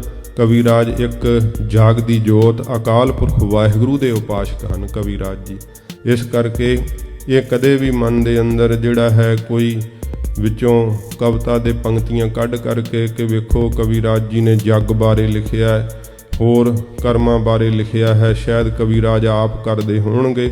ਸਪਸ਼ਟ ਉਹਨਾਂ ਨੇ ਦੱਸਿਆ ਕਿ ਨਾਮ ਤੋਂ ਬਿਨਾਂ ਸਭ ਕੁਝ ਨਿਸਫਲ ਹੋ ਜਾਂਦਾ ਹੈ। ਇਸ ਕਰਕੇ ਕਦਾ ਚਿੱਤ ਵੀ ਕਵਿਰਾਜ ਜੀ ਦੇ ਜੀਵਨ ਦੇ ਉੱਤੇ ਕਦਾ ਸ਼ੰਕਾ ਨਹੀਂ ਕਰਨੀ ਚਾਹੀਦੀ। ਤੋ ਕਵਿਰਾਜ ਜੀ ਦੇ ਜੀਵਨ ਬਿਰਤਾਂਤ ਬਾਰੇ ਅੱਗੇ ਜ਼ਿਕਰ ਆਉਂਦਾ ਹੈ, ਜਿਸ ਤਰ੍ਹਾਂ ਦੱਸਦੇ ਹਨ। ਪੜੋ। ਸੇਵਾ ਸ੍ਰੀ ਗੁਰੂ ਰਾਮਦਾਸ ਜੀ ਕੀ। ਤੋ ਇਸ ਪ੍ਰਕਾਰ ਇੱਥੇ ਜ਼ਿਕਰ ਆ ਰਿਹਾ ਹੈ ਕਿ ਕਵਿਰਾਜ ਜੀ ਦੇ ਜੋ ਵਿਦਿਆ ਦਾਤੇ ਹਨ, ਜੋ ਗਿਆਨੀ ਸੰਤ ਸਿੰਘ ਜੀ ਮਹਾਂਪੁਰਖ, ਉਹਨਾਂ ਨੇ ਸਤਿਗੁਰੂ ਗੁਰੂ ਰਾਮਦਾਸ ਸੱਚੇ ਪਾਤਸ਼ਾਹ ਜੀ ਮਹਾਰਾਜ ਦੇ ਦਰ ਦੇ ਉੱਪਰ ਸੇਵਾ ਕੀਤੀ ਹੈ। ਤੇ ਉਹਦਾ ਜੋ ਕੁਝ ਹਵਾਲਾ ਹੈ, ਜੋ ਸੱਚਖੰਡ ਸ੍ਰੀ ਹਰਿਮੰਦਰ ਸਾਹਿਬ ਜੀ ਦੀ ਪੂਰਬ ਦੀ ਬਾਹੀ ਹੈ, ਉਹਦੇ ਜਿਹੜਾ ਹੈ ਅੰਦਰ ਲਿਖਤ ਜੋ ਉਕਰੀ ਹੋਈ ਹੈ ਉਹ ਇਸ ਪ੍ਰਕਾਰ ਹਨ। ਤੋਂ ਪੜ੍ਹ ਦੇਣਾ ਕਰੋ। ਸੇਵਾ ਸ੍ਰੀ ਗੁਰੂ ਰਾਮਦਾਸ ਜੀ ਕੀ, ਸ਼ਰਵਣ ਕੀ ਅਰ ਸੰਗ ਸੁਪੈਦ ਕੀ। ਬਡਭਾਗੀ ਜਾਣ ਕੇ ਸ੍ਰੀ ਮਹਾਰਾਜਾ ਰਣਜੀਤ ਸਿੰਘ ਜੀ ਸਹੁੰ ਕਰਾਈ। ਮਾਰਫਤ ਸ੍ਰੀ ਭਾਈ ਸੰਤ ਸਿੰਘ ਗਿਆਨੀ ਜੀ ਕੀ। ਇਹ ਅੱਖਰ ਲਿਖੇ ਹੋਏ ਹਨ ਪੂਰਬ ਦੀ ਬਾਹੀ ਤੇ ਕਿ ਮਾਰਫਤ ਸ਼੍ਰੀਮਾਨ ਗਿਆਨੀ ਸੰਤ ਸਿੰਘ ਜੀ ਕੀ, ਭਾਵ ਗਿਆਨੀ ਸੰਤ ਸਿੰਘ ਜੀ ਨੇ ਪ੍ਰੇਰਨਾ ਕਰਕੇ ਸ਼ੇਰੇ ਪੰਜਾਬ ਜੀ ਦੇ ਕੋਲੋਂ ਇਹ ਸੇਵਾ ਕਰਵਾਈ। ਸੋਨੇ ਦੀ ਸੇਵਾ ਹੋਈ। ਕਵਿਰਾਜ ਜੀ ਦੇ ਆਪ ਵਿਦਿਆ ਦਾਤੇ ਹੋਏ। ਕਵਿਰਾਜ ਜੀ ਨੇ ਵਿਦਿਆ ਪੜ੍ਹ ਕਰਕੇ ਜੋ ਆਪਣੇ ਜੀਵਨ ਦੇ ਅੰਦਰ ਫਿਰ ਉਹਨਾਂ ਦੇ ਜ਼ਿਕਰ ਆਉਂਦਾ ਹੈ ਕਿ ਆਪ ਨੇ ਬੂੜੀਏ ਆਦਿਕ ਨਗਰ ਦੇ ਅੰਦਰ ਵੀ ਨਿਵਾਸ ਕੀਤਾ। ਬਹੁਤ ਸਮਾਂ ਇਹੋ ਜਿਹਾ ਵੀ ਕਵੀ ਜੀ ਨੇ ਆਪਣੀ ਜ਼ਿੰਦਗੀ ਦੇ ਅੰਦਰ ਵੇਖਿਆ। ਆਪ ਬਹੁਤ ਉੱਚ ਵਿਦਵਾਨ ਹੋਏ, ਕਈ ਭਾਸ਼ਾਵਾਂ ਦੇ ਆਪ ਗਿਆਤੇ ਸਨ, ਜੋ ਆਪ ਜੀ ਦੇ ਰਚਨਾਵਾਂ ਦੇ ਪੜ੍ਹਨ ਤੋਂ ਪਤਾ ਲੱਗਦਾ ਹੈ। ਪਰ ਗੁਣੀ ਪੁਰਖ ਦੀ ਕਦਰ ਵੀ ਕੋਈ ਗੁਣਵਾਨ ਹੀ ਕਰਿਆ ਕਰਦਾ ਹੈ, ਕਿਉਂਕਿ ਜਿਹਨੂੰ ਆਪ ਗੁਣ ਦੀ ਕਦਰ ਨਾ ਹੋਵੇ ਉਹ ਗੁਣੀ ਪੁਰਖ ਦਾ ਕਦੇ ਸਨਮਾਨ ਨਹੀਂ ਕਰਦਾ। ਐਸੇ ਹਾਲਾਤ ਵੀ ਕਵਿਰਾਜ ਜੀ ਦੀ ਜ਼ਿੰਦਗੀ ਵਿੱਚ ਆਏ, ਜੋ ਆਪਣੀ ਲਿਖਤ ਵਿੱਚ ਆਪ ਨੇ ਲਿਖਿਆ ਹੋਇਆ ਹੈ। ਗਰੀਬੀ ਦੇ ਦਿਨ ਸਨ, ਜਦੋਂ ਘਰ ਦੇ ਅੰਦਰ ਜਿਹੜਾ ਸੀ ਉਹ ਘਰ ਦੀ ਵਰਤੋਂ ਵਿਹਾਰ ਵਾਲਾ ਸਮਾਨ ਵੀ ਮੁੱਕ ਚੁੱਕਾ ਸੀਗਾ। ਬਾਹਰ ਸੱਜਣਾ ਵੱਲੋਂ ਸਭ ਨੇ ਮੂੰਹ ਫੇਰ ਲਏ ਸਨ। ਇਹੋ ਜਿਹਾ ਕਵਿਰਾਜ ਜੀ ਨੇ ਆਪਣੀ ਕਵਿਤਾ ਵਿੱਚ ਜ਼ਿਕਰ ਕੀਤਾ ਹੈ। ਪਰ ਨਾਲ ਹੀ ਨਾਲ ਆਪਣੇ ਮਨ ਦਾ ਨਿਸ਼ਚਾ, ਗੁਰੂ ਗੋਬਿੰਦ ਸਿੰਘ ਸੱਚੇ ਪਾਤਸ਼ਾਹ ਜੀ ਦੀ ਟੇਕ, ਇਹ ਕਵੀ ਰਾਜ ਆਪਣੀ ਕਵਿਤਾ ਦੇ ਅੰਦਰ ਥਾਂ ਥਾਂ ਤੇ ਜ਼ਿਕਰ ਕੀਤਾ ਹੈ ਕਿ ਮਹਾਰਾਜ ਮੁਕਤੀ ਦਾਤਾ ਧੰਨ ਗੁਰੂ ਗੋਬਿੰਦ ਸਿੰਘ ਸਾਹਿਬ ਜੀ, ਮੇਰੀ ਤਾਂ ਮਹਾਰਾਜ ਤੁਸੀਂ ਟੇਕ ਹੋ, ਤੁਸੀਂ ਆਸਰਾ ਹੋ। ਫਿਰ ਇਸ ਪ੍ਰਕਾਰ ਕਵੀਰਾਜ ਜੀ ਨੇ ਜਿਹੜਾ ਹੈ ਪਟਿਆਲੇ ਦੇ ਰਿਆਸਤ ਵਿੱਚ ਵੀ ਕੁਝ ਸਮਾਂ ਨੌਕਰੀ ਕੀਤੀ ਹੈ, ਵੀ ਜਿਹੜੇ ਉਹ ਤੱਥ ਮਿਲਦੇ ਹਨ।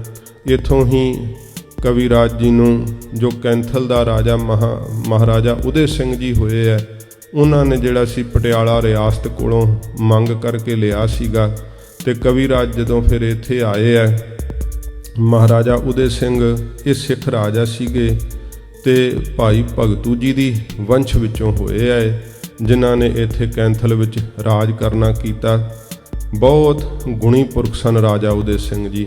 ਤੇ ਇਹਨਾਂ ਨੇ ਹੀ ਕਵੀਰਾਜ ਜੀ ਨੂੰ ਜਦੋਂ ਕਹਿੰਦੇ ਆ ਕਿ ਕਿਸੇ ਬੈਰਾਗੀ ਨੇ ਨਾ ਜਪਜੀ ਸਾਹਿਬ ਦੇ ਬਾਣੀ ਦਾ ਟੀਕਾ ਕੀਤਾ ਤੇ ਉਹਦੇ ਵਿੱਚ ਬਹੁਤ ਸਾਰੇ ਸ਼ੰਕੇ ਜਿਹੜੇ ਸੀ ਉਹ ਜਣਾ ਦਿੱਤੇ।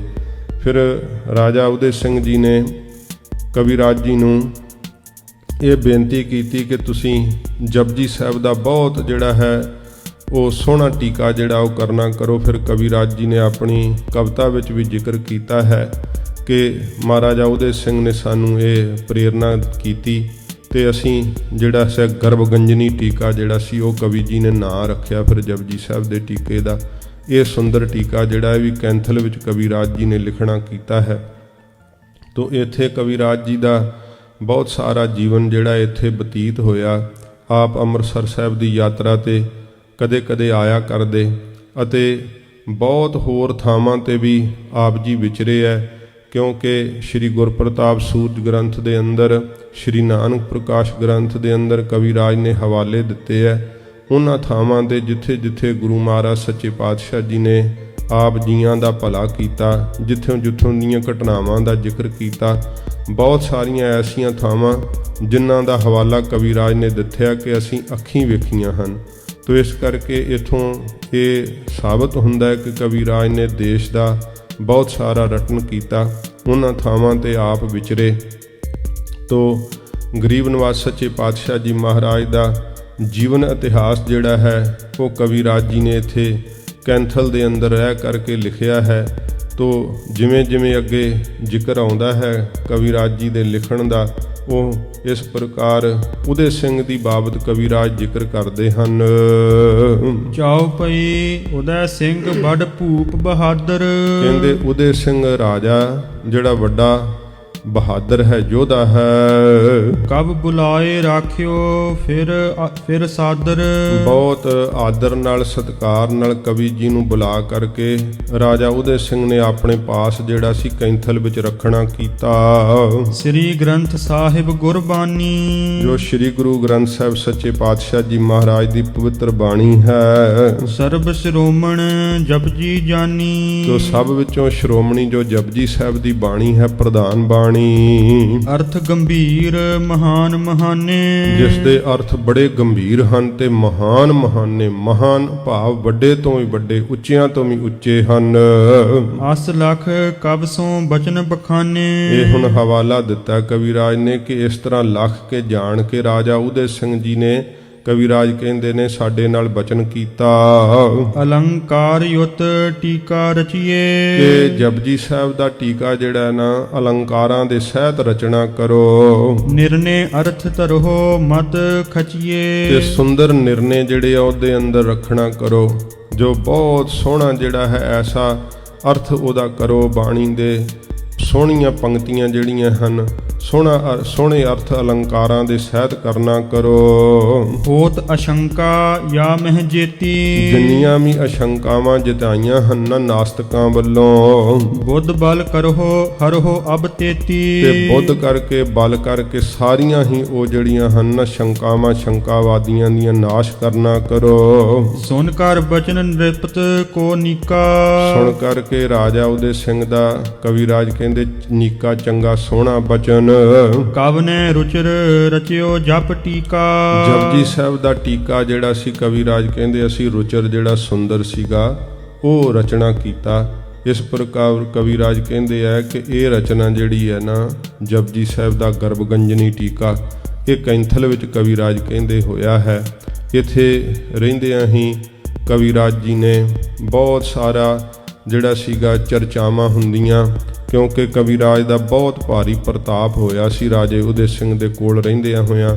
ਆਪ ਨੇ ਐਸੇ ਸੋਹਣੇ ਗ੍ਰੰਥਾਂ ਦੀ ਰਚਨਾ ਕੀਤੀ ਕਿ ਬੜਾ ਦੇਸ਼ ਵਿੱਚ ਆਪ ਦਾ ਪ੍ਰਤਾਪ ਵਧਿਆ। ਇਉਂ ਵੀ ਜ਼ਿਕਰ ਆਉਂਦਾ ਹੈ। ਥੋੜਾ ਸਮਾਂ ਹੁਣ ਲਾ ਕਰਕੇ ਫਿਰ ਆਪਾਂ ਸਮਾਪਤੀ ਕਰਾਂਗੇ। ਰਹਿੰਦੀ ਸ਼ੇਸ਼ ਕਥਾ ਜਿਹੜੀ ਹੈ ਕਵੀਰਾਜ ਦੇ ਜੀਵਨ ਤੇ ਉਹ ਕੱਲ੍ਹ ਦੇ ਦੀਵਾਨ ਵਿੱਚ ਵੀ ਕਰਾਂਗੇ, ਤੇ ਪਰਸੋਂ ਦੇ ਦੀਵਾਨ ਤੋਂ ਜੋ ਸ਼੍ਰੀ ਨਾਨਕ ਪ੍ਰਕਾਸ਼ ਗ੍ਰੰਥ ਦੀ ਕਥਾ ਹੈ ਉਹ ਆਪਾਂ ਆਰੰਭ ਕਰ ਲਾਂਗੇ, ਸਤਿਗੁਰੂ ਜੀ ਕਿਰਪਾ ਕਰਨ। ਜਦੋਂ ਕਵੀਰਾਜ ਦਾ ਐਡਾ ਭਾਰੀ ਪ੍ਰਤਾਪ ਫੈਲਿਆ ਸੀਗਾ ਤੇ ਕਈ ਬ੍ਰਾਹਮਣ ਜਿਹੜੇ ਸਨ ਉਹ ਖੁੰਸ ਖਾਂਦੇ ਸੀਗੀਆਂ। ਇਸ ਪ੍ਰਕਾਰ ਈਰਖਾ ਕਰਕੇ ਕਵੀਰਾਜ ਨੂੰ ਨੀਵਾਂ ਦਿਖਾਉਣ ਲਈ ਜਿਹੜਾ ਕੈਂਥਲ ਵਿੱਚ ਚੱਲ ਕਰਕੇ ਆਉਂਦੇ, ਕਹਿੰਦੇ ਇੱਕ ਵਾਰੀ ਕੋਈ ਪੰਡਤ ਚੱਲ ਕਰਕੇ ਆਇਆ ਤੇ ਉਸ ਨੇ ਜਿਹੜਾ ਸੀ ਕਵੀ ਜੀ ਨੂੰ ਚਰਚਾ ਲਈ ਜਿਹੜਾ ਸੀ ਵੰਗਾਰਨਾ ਕੀਤਾ। ਆ ਕਰਕੇ ਰਾਜਾ ਉਦੈ ਸਿੰਘ ਨੂੰ ਜਦੋਂ ਦੱਸਿਆ ਕਿ ਮੈਂ ਤੁਹਾਡੇ ਜਿਹੜੇ ਹੈ ਕਵੀ ਭਾਈ ਸੰਤੋਖ ਸਿੰਘ ਜੀ ਉਹਨਾਂ ਨਾਲ ਚਰਚਾ ਕਰਨਾ ਚਾਹੁੰਦਾ ਹਾਂ, ਤਾਂ ਬਹੁਤ ਸਾਰੇ ਇਹੋ ਜਿਹੇ ਵਾਕਿਆ ਹਨ ਕਵੀਰਾਜ ਜੀ ਦੇ ਜੀਵਨ ਦੇ ਅੰਦਰ। ਕਹਿੰਦੇ ਜਦੋਂ ਰਾਜਾ ਉਦੈ ਸਿੰਘ ਨੇ ਫਿਰ ਕਵੀਰਾਜ ਜੀ ਨੂੰ ਆਖਿਆ ਕਿ ਤੁਸੀਂ ਇੱਕ ਵਿਦਵਾਨ ਪੰਡਤ ਆਏ ਆ, ਉਹਨਾਂ ਨਾਲ ਚਰਚਾ ਕਰਨੀ ਹੈ। ਕਵੀਰਾਜ ਕਹਿੰਦੇ ਜਦੋਂ ਅੰਮ੍ਰਿਤ ਵੇਲੇ ਆਪਣੇ ਘਰੋਂ ਜਿਸ ਦਿਨ ਚਰਚਾ ਹੋਣੀ ਸੀ, ਜਦੋਂ ਤੁਰਨਾ ਸੀ, ਕਹਿੰਦੇ ਜਿੱਥੇ ਖੂਹ ਦੀ ਮਣ ਦੇ ਉੱਤੇ ਜਲ ਭਰਿਆ ਹੁੰਦਾ ਸੀ ਉੱਥੇ ਮੱਝਾਂ ਦੇ ਚੋਣ ਵਾਲੇ ਨੇ ਦੁੱਧ ਦੀ ਮਟਕੀ ਭਰ ਕੇ ਰੱਖ ਦਿੱਤੀ। ਹਨੇਰੇ 'ਚ ਕਵੀਰਾਜ ਨੇ ਵੇਖਿਆ ਨਾ ਕਿ ਇੱਥੇ ਜਲ ਸਮਝ ਕੇ ਉਹਨਾਂ ਨੇ ਆਪਣੇ ਸਿਰ ਦੇ ਉੱਪਰ ਜਿਹੜਾ ਸੀ ਸਰੀਰ ਦੇ ਉੱਪਰ ਪਾ ਲਿਆ, ਪਰ ਜਦੋਂ ਪਾਇਆ ਉਦੋਂ ਪਤਾ ਲੱਗ ਗਿਆ ਕਿ ਦੁੱਧ ਨਾਲ ਇਸ਼ਨਾਨ ਕਰ ਲਿਆ। ਹੱਸ ਪਏ। ਹੱਸਦੇ ਹੋਏ ਆਪਣੀ ਘਰਵਾਲੀ ਨੂੰ ਕਹਿਣ ਲੱਗੇ ਕਿ ਵੇਖ ਭਾਗਵਾਨੇ, ਤੂੰ ਪੁੱਤਾਂ ਨੂੰ ਗੋਦ 'ਚ ਖਿਡਾ ਰਹੀ ਹੈ। ਕਹਿੰਦੇ ਨਾ ਪੁੱਤੀ ਖੇਡੇਂਗੀ ਤੇ ਦੁੱਧੀ ਨਹਾਏਂਗਾ। ਕਹਿੰਦੇ ਅੱਜ ਮੈਂ ਦੁੱਧੀ ਨਹਾ ਲਿਆ। ਹੱਸ ਪਈ ਉਹਨਾਂ ਦੀ ਘਰਵਾਲੀ ਕਵੀਰਾਜ ਜੀ ਦੀ। ਤੇ ਸਮੇਂ ਕਹਿੰਦੇ ਸਾਰਾ ਕੁਝ ਅਕਸਮਾਤਰ ਹੀ ਹੋਇਆ, ਪਰ ਕਹਿੰਦੇ ਜਿੱਤ ਦੀ ਦੇਵੀ ਨੇ ਆਪਣੀ ਨਿਸ਼ਾਨੀ ਦਿੱਤੀ, ਅੱਜ ਜਿੱਤ ਹੀ ਹੋਊਗੀ ਸਾਡੀ। ਤੇ ਉਸੇ ਸਮੇਂ ਕਹਿੰਦੇ ਜਦੋਂ ਕਵੀਰਾਜ ਫਿਰ ਗਏ ਆ ਉਸ ਦਿਨ, ਤੇ ਬਹੁਤ ਪ੍ਰਕਰਣਾਂ ਤੇ ਪੰਡਤ ਨੇ ਬੜੇ ਪ੍ਰਸ਼ਨ ਕੀਤੇ, ਪਰ ਕਵੀਰਾਜ ਨੂੰ ਉਹ ਜਿੱਤ ਨਾ ਸਕਿਆ। ਬਹੁਤ ਭਾਰੀ ਉਹਦੀ ਹਾਰ ਹੋਈ। ਬੜੇ ਐਸੇ ਜ਼ਿਕਰ ਆਉਂਦੇ ਆ। ਇੱਕ ਵਾਰੀ ਇੱਕ ਜਿਹੜਾ ਹੈ ਪੰਡਤ ਦਾ ਜ਼ਿਕਰ ਆਉਂਦਾ ਹੈ ਕਿ ਉਹ ਕਿਉਂਕਿ ਮਹਾਰਾਜਾ ਉਦੈ ਸਿੰਘ ਇਹ ਵਿਦਵਾਨਾਂ ਦੀ ਕਦਰ ਕਰਦੇ ਹੁੰਦੇ ਸੀਗੇ, ਤੇ ਬਹੁਤ ਸਾਰੇ ਪੰਡਤ ਜਿਹੜੇ ਸੀ ਇਹਨਾਂ ਦੇ ਕੋਲ ਵੀ ਰਿਹਾ ਕਰਦੇ ਸੀਗੇ। ਇੱਕ ਪੰਡਤ ਵੀ ਖੁੰਸ ਖਾ ਕੇ ਆਇਆ, ਬਹੁਤ ਜ਼ਿਆਦਾ ਉਹ ਵਿਦਵਾਨ ਸੀਗਾ। ਉਹਨੂੰ ਸੀਗਾ ਕਿ ਮੈਂ ਕਵੀ ਭਾਈ ਸੰਤੋਖ ਸਿੰਘ ਨੂੰ ਨੀਵਾਂ ਦਿਖਾਵਾਂ, ਤੇ ਬੜੀ ਆਪਣੀ ਵਿੱਦਿਆ ਦਾ ਹੰਕਾਰ ਕਰਕੇ ਉਹ ਵੀ ਕੈਂਥਲ ਆ ਗਿਆ। ਆ ਕੇ ਮਹਾਰਾਜਾ ਉਦੈ ਸਿੰਘ ਸਾਹਿਬ ਨੂੰ ਕਹਿਣ ਲੱਗਾ ਕਿ ਮੈਂ ਤੁਹਾਡੇ ਵਿਦਵਾਨ ਭਾਈ ਸੰਤੋਖ ਸਿੰਘ ਨਾਲ ਚਰਚਾ ਕਰਨੀ ਹੈ। ਤੇ ਸਮੇਂ ਰਾਜਾ ਉਦੈ ਸਿੰਘ ਨੇ ਕਵੀਰਾਜ ਜੀ ਨੂੰ ਬੁਲਾਇਆ ਅਤੇ ਚਰਚਾ ਦਾ ਦਿਨ ਨਿਯਤ ਹੋ ਗਿਆ ਕਿ ਫਲਾਣੇ ਦਿਨ ਚਰਚਾ ਹੋਊਗੀ।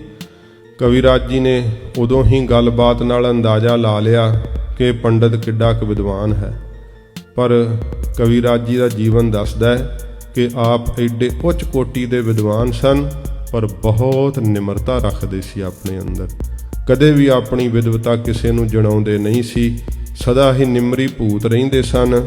ਤੇ ਇਉਂ ਕਵੀਰਾਜ ਜੀ ਦੇ ਮਨ ਵਿੱਚ ਖਿਆਲ ਆਇਆ ਤੇ ਕਵੀਰਾਜ ਜੀ ਨੇ ਉਸ ਪੰਡਤ ਨੂੰ ਚਰਚਾ ਤੋਂ ਪਹਿਲਾਂ ਹੀ ਮਿਲਣ ਲਈ ਚਲੇ ਗਏ। 25 ਰੁਪਏ ਭੇਟ ਕੀਤੇ, ਨਾਲੇ ਇੱਕ ਦੁਸ਼ਾਲਾ ਭੇਟ ਕੀਤਾ, ਤੇ ਹੱਥ ਜੋੜ ਕੇ ਆਖਿਆ ਮਹਾਰਾਜ ਤੁਸੀਂ ਜਿੱਤ ਗਏ ਹੋ, ਮੈਂ ਹਾਰ ਗਿਆ, ਹੁਣ ਤੁਸੀਂ ਕਿਸੇ ਨੂੰ ਦੱਸੇ ਤੋਂ ਬਿਨਾਂ ਹੀ ਚਲੇ ਜਾਓ ਇੱਥੋਂ। ਤੇ ਉਹ 25 ਰੁਪਏ ਵੀ ਲੈ ਲਏ ਪੰਡਤ ਨੇ, ਦੁਸ਼ਾਲਾ ਵੀ ਲੈ ਲਿਆ, ਤੇ ਪਰ ਬਚਨ ਨਾ ਕਵੀਰਾਜ ਜੀ ਦਾ ਮੰਨਿਆ। ਸਗੋਂ ਰਾਜੇ ਨੂੰ ਜਾ ਕੇ ਦੱਸਿਆ ਕਿ ਆ ਵੇਖੋ ਤੁਹਾਡਾ ਵਿਦਵਾਨ ਤਾਂ ਡਰ ਗਿਆ ਮੇਰੇ ਨਾਲੋਂ ਚਰਚਾ ਕਰਨ ਤੋਂ, ਵੀ ਮੈਨੂੰ 25 ਰੁਪਏ ਤੇ ਦੁਸ਼ਾਲਾ ਭੇਟ ਕੀਤਾ ਕਿ ਇੱਥੋਂ ਚਲਿਆ ਜਾ ਤੂੰ, ਤੇ ਉਹ ਤਾਂ ਡਰ ਗਿਆ ਮੇਰੇ ਨਾਲੋਂ ਚਰਚਾ ਕਰਨ ਤੋਂ। ਰਾਜਾ ਉਦੈ ਸਿੰਘ ਜੀ ਜਾਣਦੇ ਸੀ ਕਿ ਕਵੀਰਾਜ ਇੱਕ ਮਹਾਨ ਵਿਦਵਾਨ ਨੇ। ਕਵੀ ਭਾਈ ਸੰਤੋਖ ਸਿੰਘ ਜੀ ਨੂੰ ਰਾਜਾ ਉਦੈ ਸਿੰਘ ਨੇ ਆਪਣੇ ਕੋਲ ਬੁਲਾਇਆ। ਕਹਿਣ ਲੱਗੇ ਕਿ ਤੁਸੀਂ ਉਸ ਪੰਡਤ ਨੂੰ ਜਿਹੜਾ ਹੈ 25 ਰੁਪਏ ਤੇ ਦੁਸ਼ਾਲਾ ਭੇਟ ਕੀਤਾ ਜਾ ਕਰਕੇ, ਤੁਸੀਂ ਪੈ ਕਿਉਂ ਕਰ ਗਏ ਹੋ, ਡਰ ਕਿਉਂ ਗਏ ਹੋ ਚਰਚਾ ਕਰਨ ਤੋਂ? ਕਵੀਰਾਜ ਕਹਿਣ ਲੱਗੇ ਰਾਜਾ ਸਾਹਿਬ ਮੈਂ ਡਰਿਆ ਨਹੀਂ। ਮੈਂ ਤਾਂ ਇਸ ਕਰਕੇ ਦੁਸ਼ਾਲਾ ਤੇ 25 ਰੁਪਏ ਭੇਟ ਕੀਤੇ ਸੀ ਕਿ ਪੰਡਤ ਦੀ ਬੜੀ ਹੀ ਜਿਹੜੀ ਹੈ ਉਹ ਚਰਚਾ ਏ, ਬੜਾ ਇਹ ਵਿਦਵਾਨ ਏ ਤੇ ਇਹਦੀ ਹਾਰ ਹੋ ਗਈ ਤੇ ਫਿਰ ਇਹਦਾ ਸਤਿਕਾਰ ਨਹੀਂ ਰਹੇਗਾ। ਮੈਂ ਤਾਂ ਇਸ ਕਰਕੇ ਕਿ ਇਸ ਦੀ ਕੋਈ ਨਿਊਣਤਾਈ ਨਾ ਹੋਏ, ਇਸ ਨੂੰ ਕਿਤੇ ਨੀਵਾਂ ਨਾ ਬਣਨਾ ਪਵੇ, ਇਸ ਕਰਕੇ ਬੇਨਤੀ ਕੀਤੀ ਕਿ ਤੁਸੀਂ ਜਿੱਤ ਗਏ ਹੋ, ਮੈਂ ਹਾਰ ਗਿਆ, ਤੁਸੀਂ ਇੱਥੋਂ ਬਿਨਾਂ ਦੱਸੇ ਹੀ ਹੁਣ ਚਲੇ ਜਾਓ। ਪਰ ਉਸਨੇ ਮੇਰੀ ਇਹ ਗੱਲ ਜਿਹੜੀ ਸੀ ਇਹਨੂੰ ਉਲਟ ਲਿਆ ਕਿ ਸਮਝਿਆ ਕਿ ਮੈਂ ਡਰ ਗਿਆ ਹਾਂ। ਅੱਛਾ, ਜਿਵੇਂ ਮਹਾਰਾਜ ਦੀ ਮਰਜ਼ੀ ਹੈ, ਤੁਸੀਂ ਚਰਚਾ ਕਰਾਓ। ਫਿਰ ਜਦੋਂ ਚਰਚਾ ਹੋਈ ਸੀ, ਉਸ ਪੰਡਤ ਨੇ ਆਪਣੀ ਬਹੁਤ ਵਿੱਦਿਆ ਦਾ ਇਜ਼ਹਾਰ ਕੀਤਾ, ਬੜੇ ਜ਼ੋਰ ਲਾ ਲਏ। ਕਵੀਰਾਜ ਨੇ ਹਰ ਕੀਤੇ ਪ੍ਰਸ਼ਨ ਦਾ ਯੋਗ ਉੱਤਰ ਦਿੱਤਾ, ਪਰ ਜਦੋਂ ਕਵੀਰਾਜ ਨੇ ਪ੍ਰਸ਼ਨ ਕੀਤੇ ਉਹ ਨਿਰੁੱਤਰ ਹੋ ਗਏ। ਉਹਨੂੰ ਅੱਗੋਂ ਜਵਾਬ ਨਾ ਸੀ ਆਉਂਦਾ ਤੇ ਆ ਹਾਰ ਖਾ ਕੇ ਕਵੀਰਾਜ ਦੇ ਕੋਲੋਂ ਆਪਣੀ ਨਰਾਦਰੀ ਕਰਾਈ। ਫਿਰ ਉੱਥੇ ਜਿੰਨੀ ਉਹਦੀ ਚੜ੍ਹਤ ਸੀ ਸਾਰੀ ਉਹ ਮਿੱਟੀ 'ਚ ਹੀ ਮਿਲ ਗਈ। ਪਰ ਕਵੀਰਾਜ ਦੇ ਸੁਭਾਅ ਬਾਰੇ ਰਾਜਾ ਉਦੈ ਸਿੰਘ ਜੀ ਜਾਣ ਗਏ ਕਿ ਇਹਨਾਂ ਦਾ ਮਨ ਜਿਹੜਾ ਉਹ ਕਿਸੇ ਨੂੰ ਦੁਖੀ ਨਹੀਂ ਵੇਖ ਕੇ ਖੁਸ਼ ਹੁੰਦਾ। ਕਵੀਰਾਜ ਕਿਸੇ ਦਾ ਨਿਰਾਦਰ ਨਹੀਂ ਕਰਨਾ ਚਾਹੁੰਦੇ, ਭਾਵੇਂ ਇੰਨੇ ਮਹਾਨ ਵਿਦਵਾਨ ਹਨ, ਪਰ ਫਿਰ ਵੀ ਮਹਾਰਾਜ ਸਾਹਿਬ ਨੇ ਆਪ ਨੂੰ ਨਿਮਰਤਾ ਵੀ ਸਿਖਰ ਦੀ ਬਖਸ਼ਿਸ਼ ਕੀਤੀ ਹੋਈ ਹੈ। ਇਹ ਆਪ ਜੀ ਦੀ ਕਵਿਤਾ ਵਿੱਚੋਂ ਜਿਹੜੇ ਆ ਝਲਕਾਰੇ ਪੈਂਦੇ ਹੈ ਕਿ ਆਪ ਐਡੇ ਵਿਦਵਾਨ ਤੇ ਇੰਨੇ ਨਿਮਰਤਾ ਵਿੱਚ ਰਿਹਾ ਕਰਦੇ। ਜਿਵੇਂ ਜਿਵੇਂ ਅੱਗੇ ਕਵੀਰਾਜ ਜੀ ਦੇ ਜੀਵਨ ਦਾ ਥੋੜਾ ਹੋਰ ਜ਼ਿਕਰ ਆਵੇਗਾ, ਉਹ ਆਪਾਂ ਕੱਲ੍ਹ ਨੂੰ ਸਰਵਣ ਕਰਾਂਗੇ। ਸੱਚੇ ਪਾਤਸ਼ਾਹ ਜੀ ਮਹਾਰਾਜ ਦੇ ਪੰਥ ਦੇ ਅੰਦਰ ਐਸੇ ਮਹਾਨ ਮਹਾਂਪੁਰਖ ਦਾ ਜਨਮ ਹੋਇਆ, ਜਿਨ੍ਹਾਂ ਨੇ ਗੁਰੂ ਸਾਹਿਬਾਂ ਦਾ ਇਤਿਹਾਸ ਜਿਹੜਾ ਹੈ ਉਹ ਸਾਰਾ ਇੱਕ ਥਾਂ ਤੇ ਬਹੁਤ ਮਿਹਨਤ ਦੇ ਨਾਲ ਸ੍ਰੀ ਗੁਰਪ੍ਰਤਾਪ ਸੂਚ ਗ੍ਰੰਥ ਦਾ ਜਿਹੜਾ ਸੰਗ੍ਰਹਿ ਕਰਨਾ, ਜਿਹੜਾ ਕਥਾ ਦਾ ਲਿਖਣਾ, ਕਥਾ ਦੇ ਲਿਖਣ ਵਿੱਚ ਵਿਘਨ ਪੈਣੇ, ਇਹ ਕੱਲ੍ਹ ਨੂੰ ਆਪਾਂ ਜ਼ਿਕਰ ਕਰਾਂਗੇ। ਤੇ ਕਵੀਰਾਜ ਜਦੋਂ ਕਥਾ ਲਿਖਾਉਂਦੇ ਸੀਗੇ, ਲਿਖਾਰੀ ਲਿਖਦੇ ਸੀਗੇ, ਆਪ ਮੁਹਾਰੇ ਉਹਨਾਂ ਦੇ ਰਸਨਾ ਤੋਂ ਕਵਿਤਾ ਦੇ ਕਹਿੰਦੇ ਝਰਨੇ ਫੁੱਟਦੇ ਸਨ। ਕਵੀਰਾਜ ਕਿਵੇਂ ਧਿਆਨ ਵਿੱਚ ਗੁਰੂ ਗੋਬਿੰਦ ਸਿੰਘ ਸੱਚੇ ਪਾਤਸ਼ਾਹ ਜੀ ਨੂੰ ਵੇਖਦੇ ਹੈ, ਗੁਰੂ ਨਾਨਕ ਸਾਹਿਬ ਜੀ ਨੂੰ ਧਿਆਨ ਵਿੱਚ ਕਿਵੇਂ ਦਰਸ਼ਨ ਕਰਦੇ ਹੈ, ਇਹ ਕੁਝ ਟੂਕਾਂ ਆਪਾਂ ਕੱਲ੍ਹ ਨੂੰ ਸਰਵਣ ਕਰਾਂਗੇ। ਤੇ ਜਿਵੇਂ ਫਿਰ ਅੱਗੇ ਸੱਚੇ ਪਾਤਸ਼ਾਹ ਜੀ ਮਹਾਰਾਜ ਦੇ ਪਵਿੱਤਰ ਜੀਵਨ ਦਾ ਇਤਿਹਾਸ ਆਰੰਭਦੇ ਹੈ, ਉਹ ਕਥਾ ਪਰਸੋਂ ਰੋਜ਼ ਤੋਂ ਆਰੰਭ ਹੋਵੇਗੀ। ਸੱਚੇ ਪਾਤਸ਼ਾਹ ਜੀ ਮਹਾਰਾਜ ਕਿਰਪਾ ਕਰਨ, ਹੋਈਆਂ ਭੁੱਲਾਂ ਆਪ ਗਰੀਬ ਨਿਵਾਸ ਸੱਚੇ ਪਾਤਸ਼ਾਹ ਬਖਸ਼ ਲੈਣੀਆਂ, ਅੱਗੇ ਵਾਸਤੇ ਸਮਤ ਬਖਸ਼ਣੀ ਜੀ। ਸੁਨ ਕਰ ਬਚਨ ਨਿਰਪਤ ਕੋ ਨੀਕਾ, ਕਵਨ ਰੁਚਿਰ ਰਚਿਓ ਜਪ ਟੀਕਾ। ਵਾਹਿਗੁਰੂ ਜੀ ਕਾ ਖਾਲਸਾ, ਵਾਹਿਗੁਰੂ ਜੀ ਕੀ ਫਤਿਹ। ਅਚੁੱਤ ਹੈ ਪਾਰ ਬ੍ਰਹਮ, ਅਬਿਨਾਸੀ ਅਗਨਾਸ, हे पूरन हे सर्ब मैं दुख भंजन गुण तास। हे संगी हे निरंकार, हे निर्गुण सब टेक। हे गोबिंद हे गुण निधान, जाकै सदा विवेक। हे अपरंपर हर हरे, हह पी होवन हार। हे संत है कै सदा संग, निधारा आधार। हे ठाकुर हूँ दास रो, मैं निर्गुण गुण नहीं कोय। नानक दीजै नाम दान, राखो हियै परोय। आए प्रभ शरणागति, कृपा निध दयाल। एक अखर हर मन बस्त, नानक होत निहाल। वाहिगुरु नाम जहाज है, चढ़े सो उतरे पार। जो श्रद्धा कर सेम दे, गुर पार उतारन हार। कथा निता प्रत होत है, सुनो सो सिंह सुजान। नानक गुरु गोबिंद सिंह जी, सदा करै कल्याण। नानक गुरु गोबिंद सिंह जी, सदा करै कल्याण। ਵਾਹਿਗੁਰੂ ਜੀ ਕਾ ਖਾਲਸਾ ਵਾਹਿਗੁਰੂ ਜੀ ਕੀ ਫਤਿਹ।